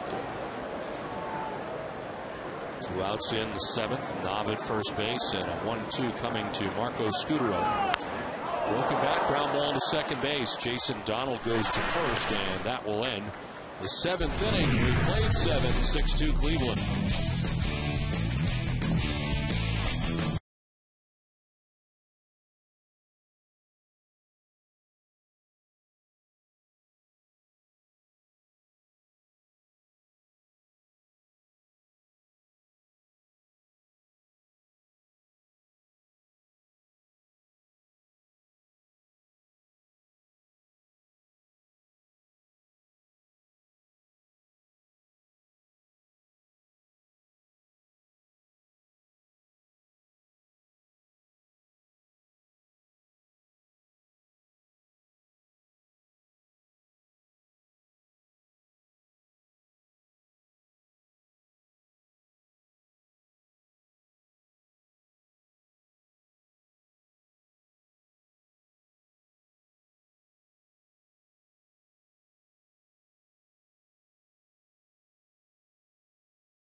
innings order. Trevor Crow leading it off. Takes the 1-0 for a strike, 1-1. And Kalish moving from left field to center field. Daniel Nava in left field after he pinch hit for Eric Patterson in the bottom of the 7th inning. It's ground ball and a dive for Victor Martinez, who flipped to Wakefield, who covers for the out. Well retired for the first out of the inning. Nice play by Victor Martinez. Both ends right there, Victor and Wakefield. Victor Martinez with the diving play going to his right. The throw is a little bit low to Wakefield heading down that first base line, but he's able to reach down and make the play. Ideally, you like that up around letter high, neck high, but Martinez rushing it a little bit. And Wakefield makes the play. It's a professional courtesy paid by Adrian Beltre from third base. Make sure Tim Wakefield catches his breath. Good to go as Asdrubal Cabrera stands in and takes strike one.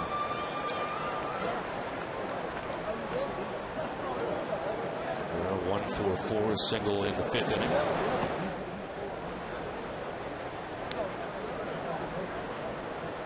Indians bagged out 11 hits along with their 6 runs.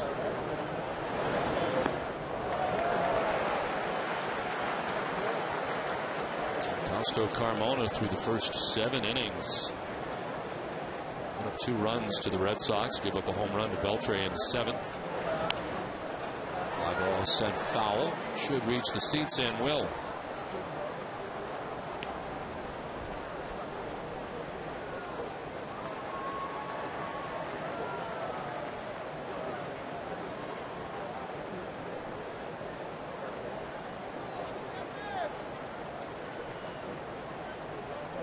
For Shelley Duncan, who has 4 hits in the game and 2 runs batted in. He's also had an outfield assist. The Indians lead it 6-2 with 1 out in the inning. A 1-2 pitch is down low, 2-2. Wakefield, the 4th pitcher used tonight by Terry Francona. John Lackey on the hook, giving up the 6 runs the Indians have in 5 1/3.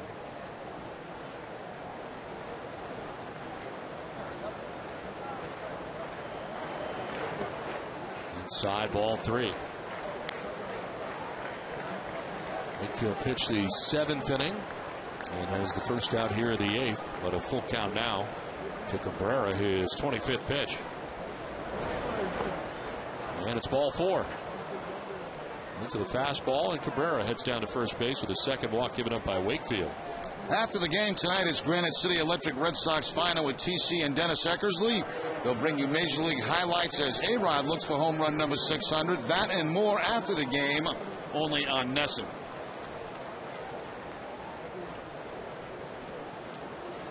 One out, 1 on. Shin-Soo Choo, the batter.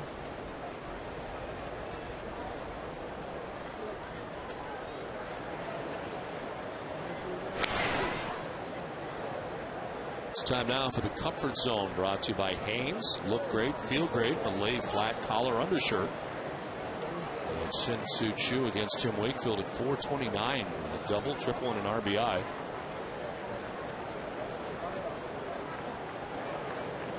Doubled off Dustin Richardson in the 6th inning, and now sends one to deep right down the line towards the pole, and it is a foul ball. Just short of the pole and close to it for Shin-Soo Choo. Of course, Choo had a big hit back to last time up. The single to drive in 2 runs in the 6th and just misses a home run here down the right field line.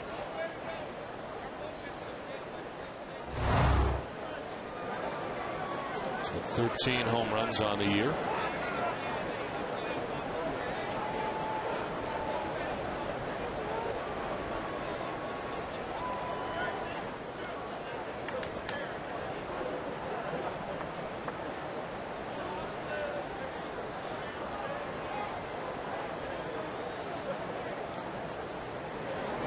Swing and a miss, and it's 0-2. Choo with a big cut.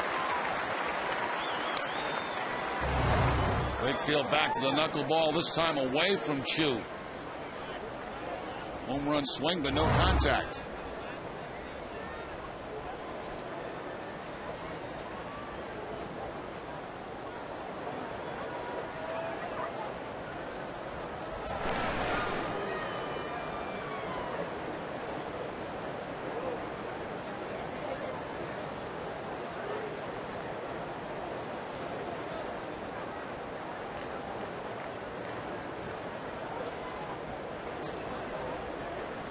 Runner goes in the 0-2, and Chu fouls it back.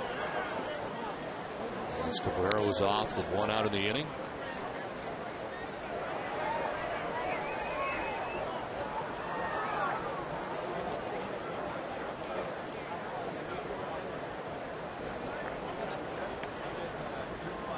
Red Sox have lost 2 in a row to the Indians. They lost the final 2 games of that 4-game series in Cleveland.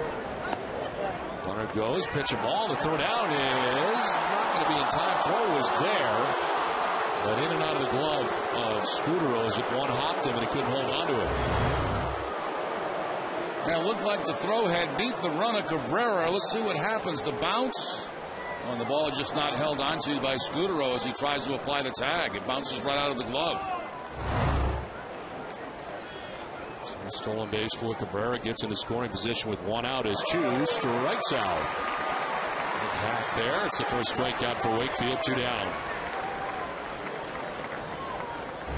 Wakefield staying with the knuckleball with the man in scoring position at second base, and again that ball dipping away from Shin-Soo Choo.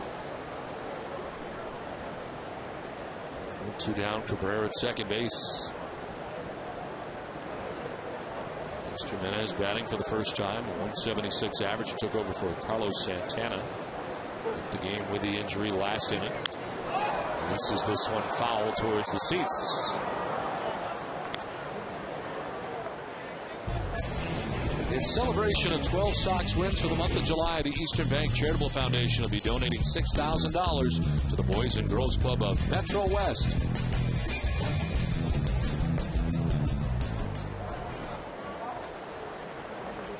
One pitch from Wakefield is a swing and a miss, 0-2.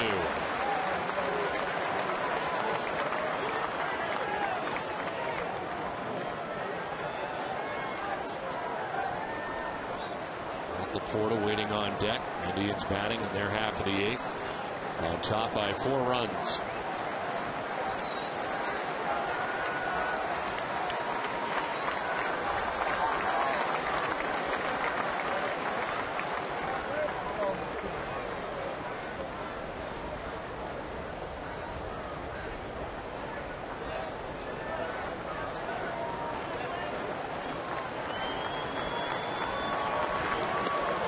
Away 1-2.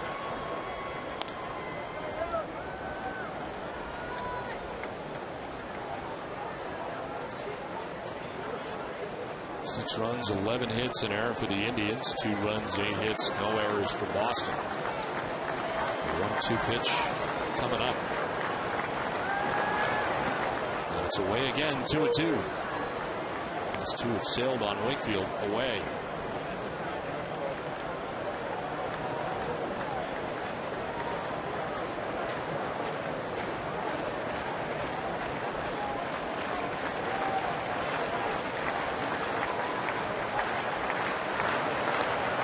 Ball 3 down and away.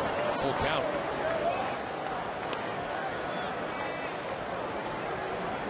Wakefield beat the Indians in a 3-2 game in Game 2 of the series in Cleveland.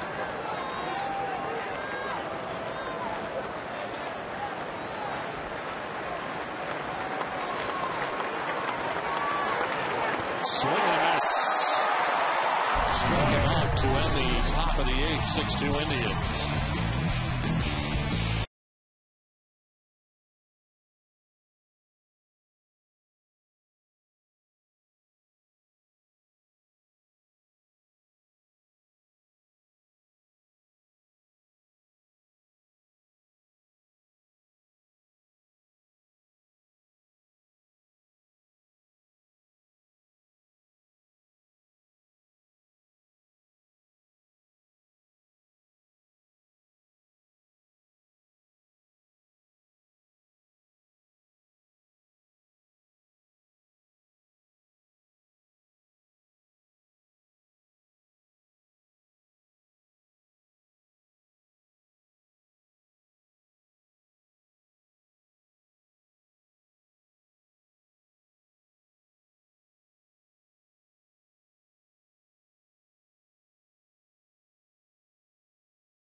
Webb's Bath Centers. For friendly experience guidance, find your showroom at frankwebb.com. 6-2, the Indians on top of the Red Sox. The Red Sox coming to bat in the last half of the 8th inning. And a new pitcher on for the Indians, Rafael Perez, into the game. His 47th appearance of the year, 3-0 record, 3.29 earned run average. Sitting at 311 against Perez. Makes his way in after 7 innings from Fausto Carmona. The Pirates with a chance to get his 11th win of the year. Right-hander up in the pen. Frank Herman is warming.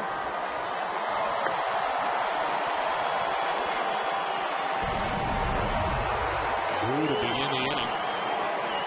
A 1-for-3 night for JD. Singled in the 6th inning.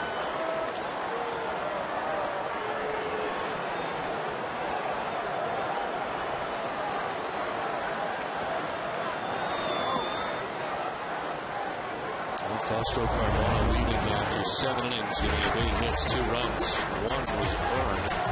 Walked 1, struck out 5 through 104 pitches, and again a chance. His 11th win of the year came in at 10-8.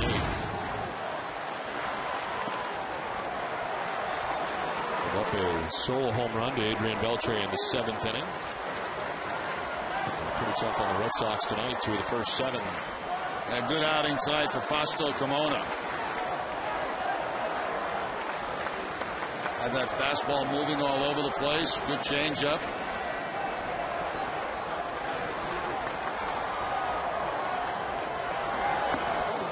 Inside 3-0. 35 of 46 appearances for Perez have been scoreless.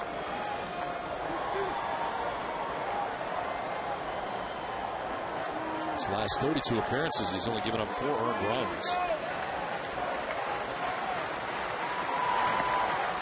Strike to Drew, who thought he had ball 4. Looked like he might have caught the top of the strike zone. We'll see.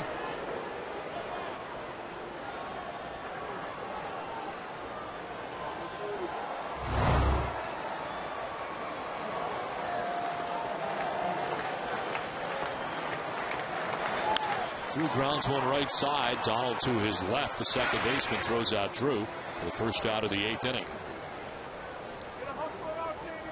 Visit the official online shop of the Boston Red Sox at redsox.com. Get your gear from the official source, the redsox.com shop. Except no substitutes. The pitch hitter coming up here for Kevin Cash is Jed Lowry to bat. 1 out in this 8th inning. And we're at 296, no homers, 3 runs batted in since he was activated. Reached base 3 times yesterday. He was 2 for 3 with a walk, and a good series against the Tigers, going 3 for 7. As he takes strike 1. Looks like Victor Martinez will go back behind the plate in this game. From catcher to first base to back catching again.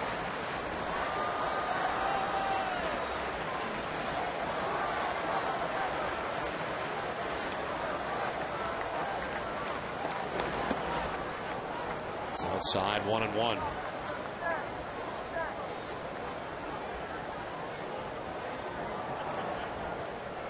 Kevin Youkilis left the game with a jammed thumb after he lined out to the shortstop in the first inning. Stayed in the game defensively, but then left the next inning. Swing and a miss. 1-2 to Jed Lowry.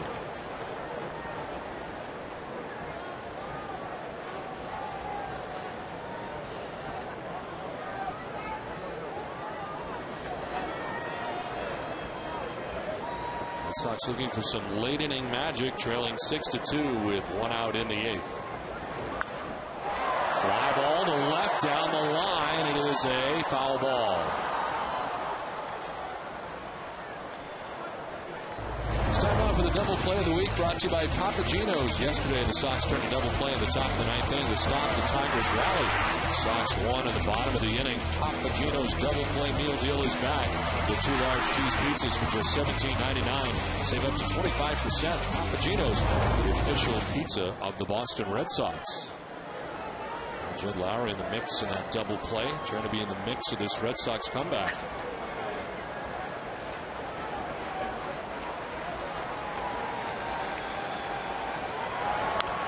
Rolls it over foul, still 1-2.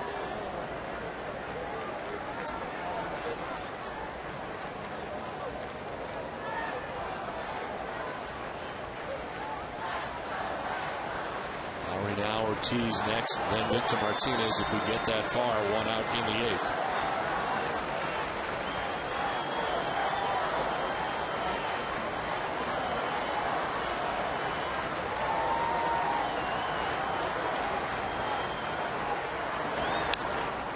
Chopped by Perez. It's up the middle. Donald with a stumble and then throws it into the ground. He's slow to get up. It is a base hit for Lowry.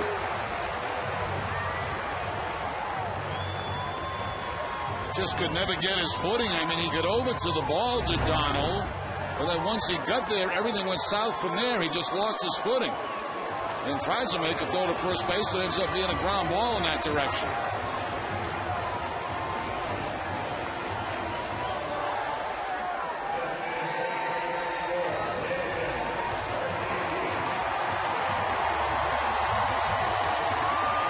Embarrassing moments. So a hit for Lowry back up the middle. One out, one on, and a chance here for David Ortiz to get the Red Sox closer. Then with a single back in the second inning. Since then, 2 groundouts. 1 for 3 tonight for Big Papi.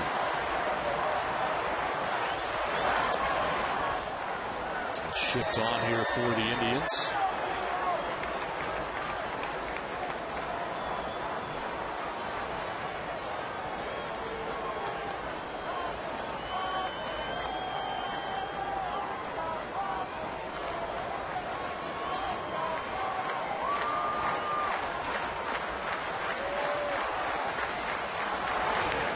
Ortiz fouls it off.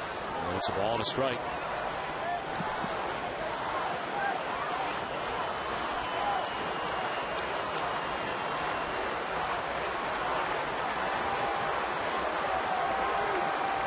David Ortiz 0 for 6 against Rafael Perez in his career.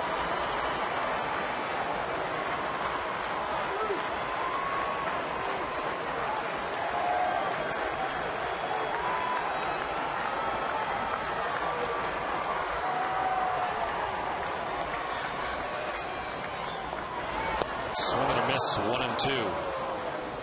He's not happy with himself chasing that slider that was down and off the plate. Pretty nasty pitch by Perez.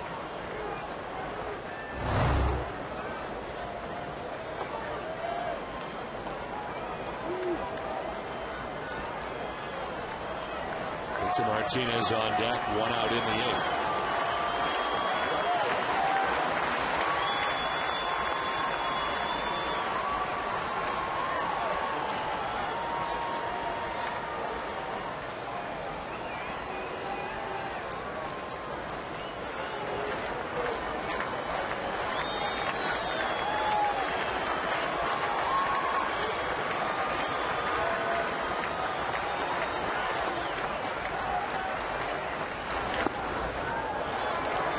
Just outside, 2-2.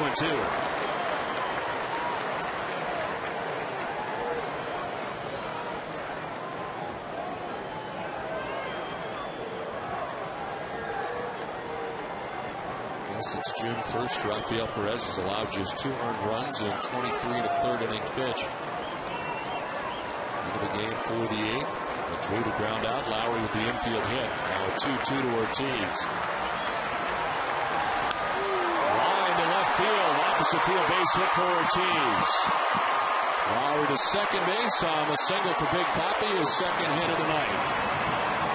David was upset with himself earlier in that at bat for chasing a slider that was away. He gets a slider again, but this time it gets some of the plate. That's nice hitting again by Big Papi. That ball on the outside corner and takes it to left field with that nice stroke for the base hit.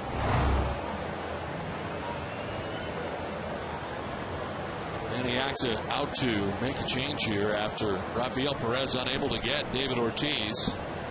And a pitching change from Fenway at 62 Indians.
Frank Herman in the game, his 24th appearance, 0-1 with 3.18 earned run average. Opponent sitting at 262 against him. Start of the year at Chipotle Columbus. 19 appearances there, brought up on June 4th, made his major league debut. Victor Martinez sends one foul. Victor reached on an error in the second inning. Has grounded out and struck out since. 0 for 3 on the night for Victor Martinez.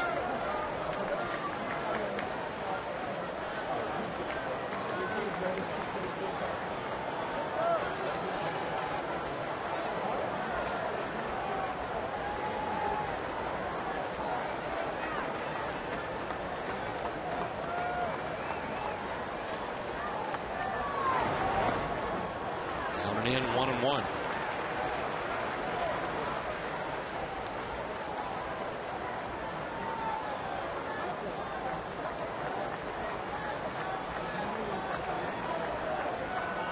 .38 earned run average for the Indians bullpen. After 7 innings from Fausto Carmona, gave up 2 runs. Rafael Perez responsible for the 2 men on. And a strike 2, and it's 1-2. With the velocity on that fastball, 95 miles an hour from Herman.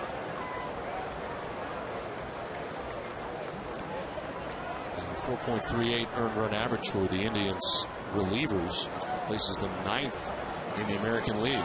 It is Jed Lowry at second base, David Ortiz at first base, 1 out in the 8th.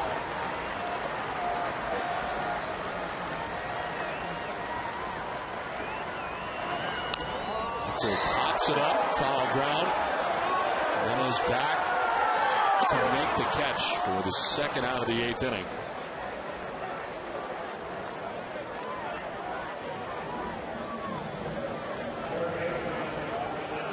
Ties Victor with a fastball inside. Ties him up a little bit, and the pop up to the to the catcher. Jimenez, he picks it up, gets rid of the mask, and makes the catch for the second out of the inning.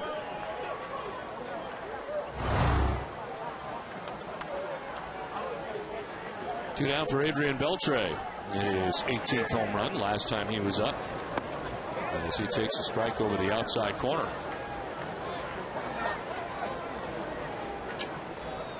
Has faced Herman once and walked.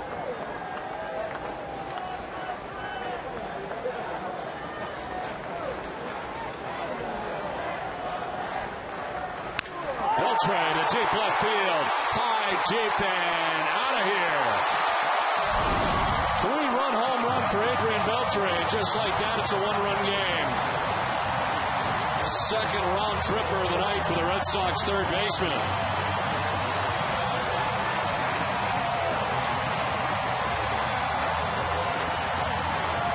Oh, did Beltre ever get a hanging slider there, and he jumped all over it.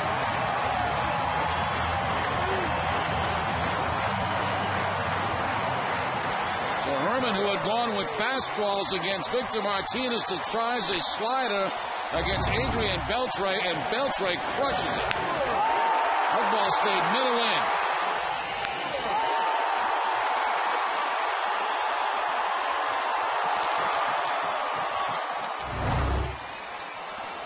Now foul fly for Ryan Kalish.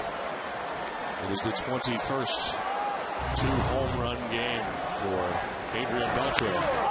He knew he made a mistake right away as soon as he left that ball inside and just watched it go out of the ballpark.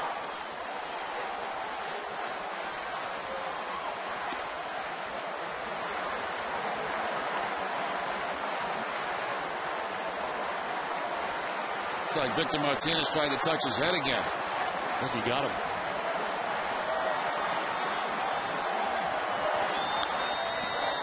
Jammed and fouled off at 95, 1-2.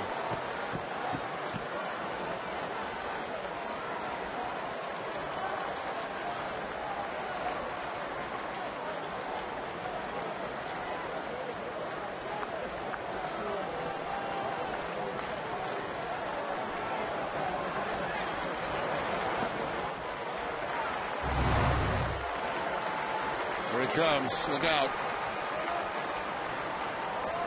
Does not like his head touched.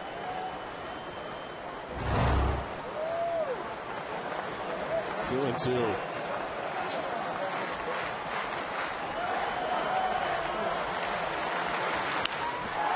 into right field, a base hit.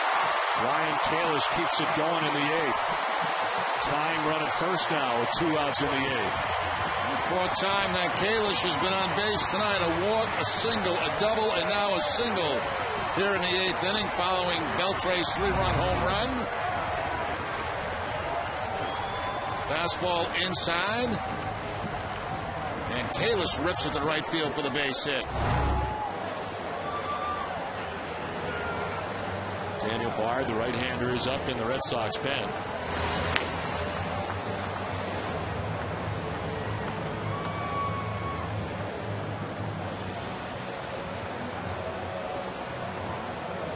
Kalish with his first 3-hit game of the year of his career, and it has been quite a night for him. 4 times he's been on base and walked to go along with those 3 hits. His first double of his major league career in the 7th.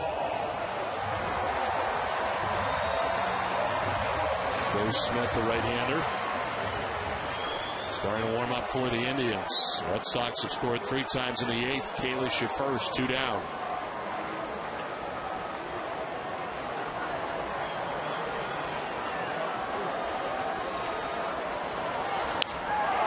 To right field, Shoe coming in, and he'll make the running catch. He'll end the inning. The Red Sox scored 3 times. It's now 6-5 Indians at the end of 8.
Safeco Insurance. Tomorrow night, Josh Beckett takes them out for the Red Sox. His third start since coming off the DL. Beckett is 1-0 in his first 2 starts. 10 strikeouts, 12 2/3. Be his 7th career start against the Indians, the team that he's struggled against in the past, going 2-4. Jed Lowry makes his first appearance at first base. The defensive change for the Red Sox as Victor Martinez goes back behind the plate where he started the game. Cash was hit forward by Lowry, so Victor goes back behind the dish.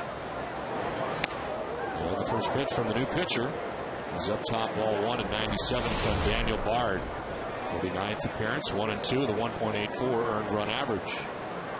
51 strikeouts and 49 innings.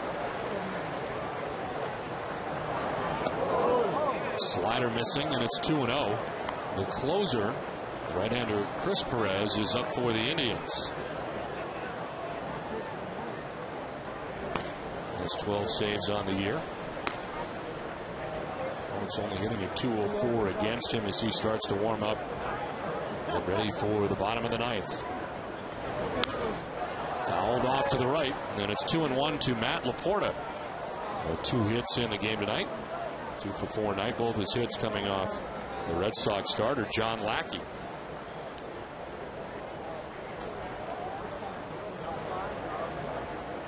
Tim Wakefield had 2 shutout innings to give the Red Sox a chance to come back in this game. His 7th and 8th innings.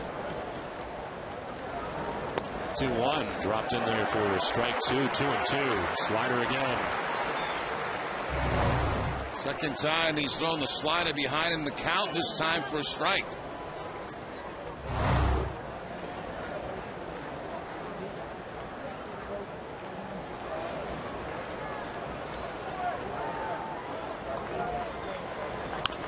Chopped up over the mound towards Hall at second. He'll fire to first for the out.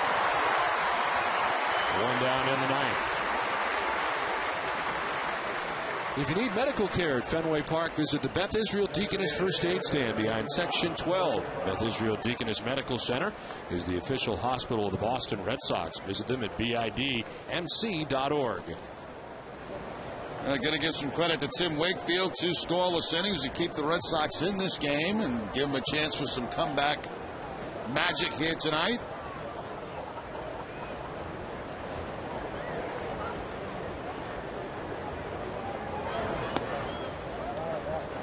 Jordan Brown takes ball 1 away. 99 that time for Bard.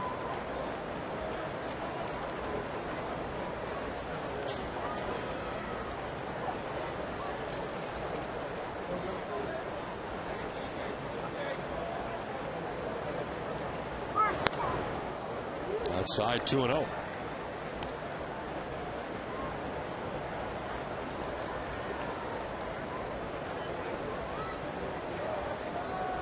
Had a double back in the 4th inning, walked in the 6th inning, has scored 2 runs.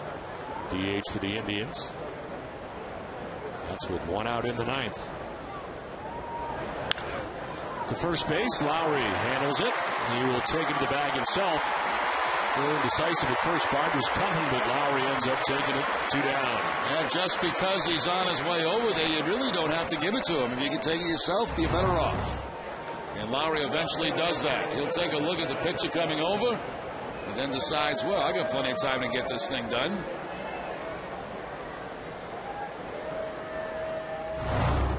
As we told you earlier, his first career appearance at first base. He's been in on 2 plays since coming in. Euclid's trying to help him out.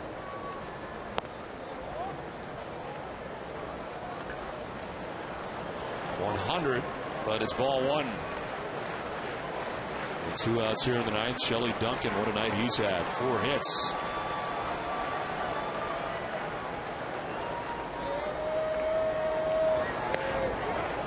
And there for a strike, 1-1. A reminder to stay with us after the game for WB Mason's Extra Innings Live. Complete post-game coverage is coming up. Tom Caron and Dennis Eckersley. So if the Red Sox can walk off with another win.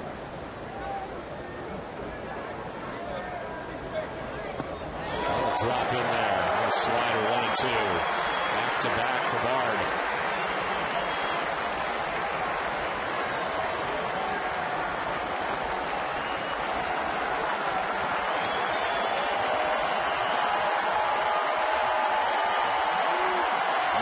Sets up the 1-2 pitch. It was fouled off above us.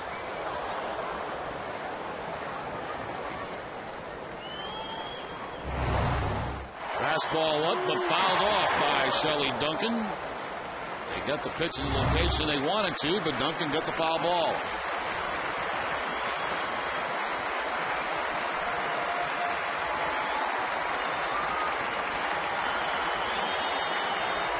A 1-2 pitch to Shelley Duncan. Swung a foul at the plate.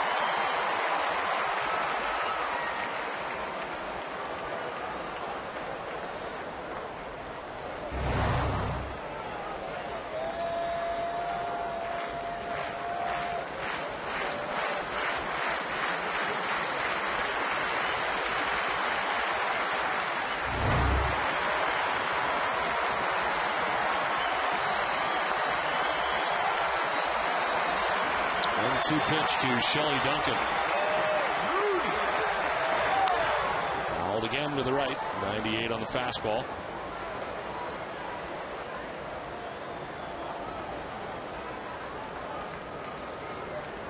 Jason Nix on deck. 2 outs, top of the 9th for the Indians. Got a 6-1 lead at one point in this game. A run in the 7th for Boston, 3 in the 8th. And it's 6-5 Indians right now. 1-2 pitch to Shelley Duncan. Slider gets him. Bard with 1-2-3 ninth. 6-5 Indians as we head to the bottom of the ninth.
Will lead it off. He was batting in the 7th inning when our catch of the day took place.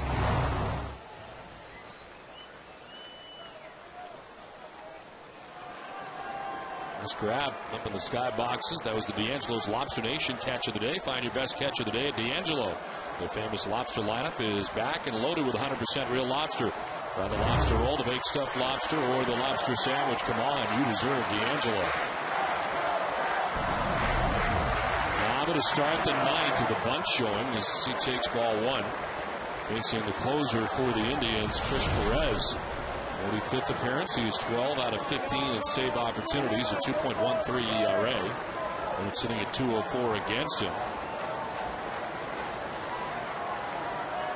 A 1-0. He's in there for a strike, 1-1. Defensively, Andy Marte has taken over at third base for Jason Nix.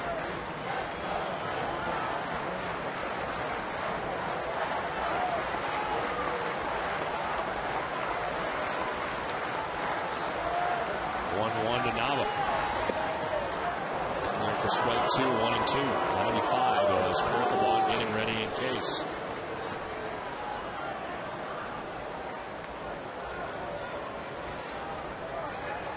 Tampa Bay has already won tonight. They beat Minnesota 4-2. The Yankees trail the Blue Jays 8-5 in the 8th in New York. Nava lifts a fly ball to left field. Shelley Duncan is there, and he makes the catch for the first out of the 9th inning. So they raise victory, and if the Yankees do not come back against Toronto, there'll be a tie atop the American League East. As the Rays started the day game back of New York. 1 out in the 9th. Marco Scutaro makes his way to the plate. And a double back in the 3rd inning. A 1-for-4 night tonight from the top spot in the Red Sox order.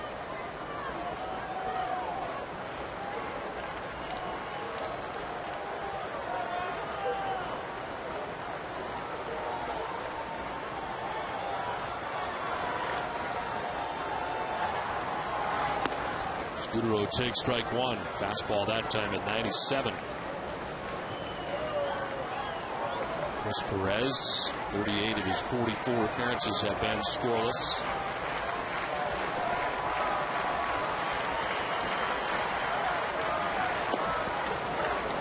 This is away 1-1.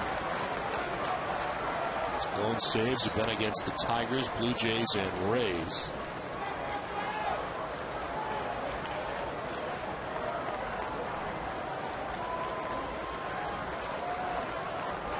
No runs in his last 13 1/3. Just away, and it's 2-1.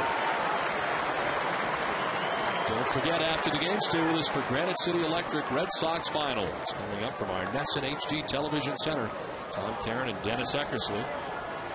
As the Red Sox try for some drama again tonight. Walk-off wins on Saturday and Sunday. Trailed by a run in the 9th tonight. To left and a base hit to get it started for Marco Scutaro. Tying run aboard with 1 out in the 9th. Scutaro picks up his second hit of the night. Had a double back in the 3rd inning. Now a 1-out single on the fastball down and in. Hands inside the baseball, hooks it into left field for the base hit. It's the kind of feeling you have after having some comeback wins recently, that you can do it again. One time in this game, the Red Sox trailed 6-1. 8 runs coming in the 9th in the last 3 games for Boston. Drew takes ball 1 away. 0-for-1 with a walk against Perez. 1-for-4 in the game tonight. A single in the 6th inning for J.D. Drew.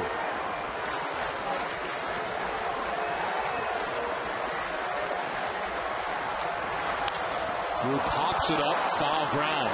Down from first, Laporta makes the catch as he backpedals, and there's 2 down in the 9th. Huge out for Perez.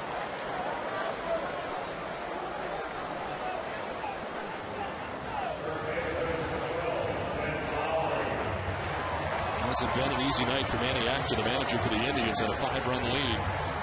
Red Sox have the tying run at first base with 2 outs. And Jed Lowry coming up. He pinch hit in the 8th and got an infield hit. He has faced him once and has a grand slam home run against him. They meet again.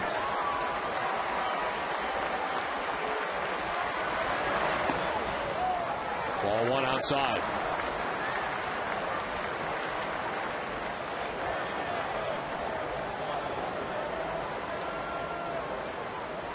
Worked out to be the last game Lowry played in last year. That grand slam against Perez.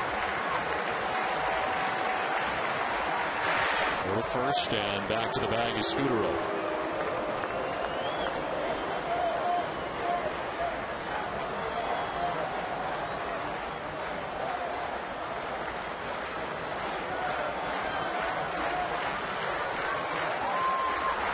Scutaro started, then stopped at first as Lowry takes ball 2.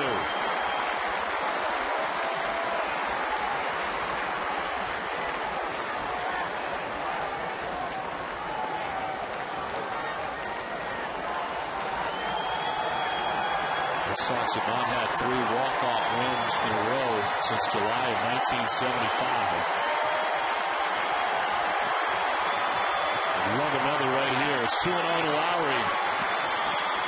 Fouls it to the left, and it's 2-1. And Perez showing 2 pitches so far. The fastball at 95, 96, and the slider. Lowry a little bit tardy on that last fastball.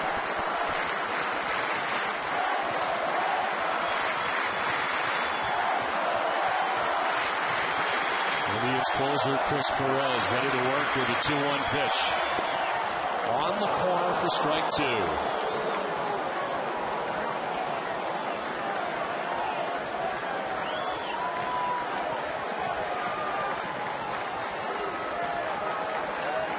Big Poppy hoping to get a chance in the 9th.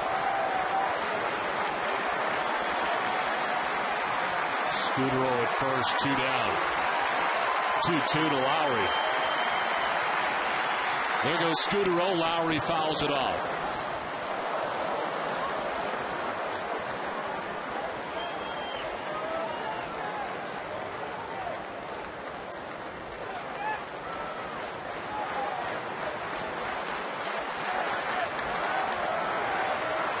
After each pitch, Chris Perez is headed in behind the mound. Now back up on top.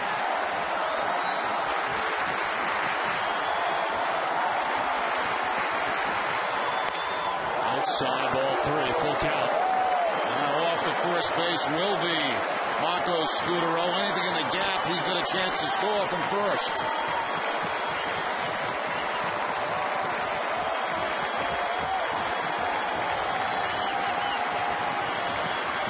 Again, Perez behind the hill.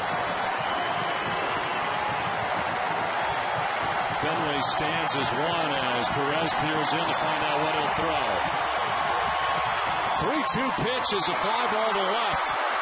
Shelley Duncan has it sized up, and the Indians win today. There'll be no walk-off for the Red Sox tonight, as the Indians come away with game 1 of the series, and the Red Sox almost coming all the way back in this one. And Jerry, tonight, a good start for Lackey in the beginning, but not so much in the middle inning. Yeah, you know, that we talked about how good his control had been, Don, you know, the last 3 games, and his control was not there tonight. He didn't have the same sharpness and crispness on his pitches, and the fact that he did walk a few guys late in the ball game, just too much of a lead to overcome. The Red Sox do battle back. A big night for Adrian Beltre, but not quite enough tonight. 6-5, the Indians win it. We're back with more after this.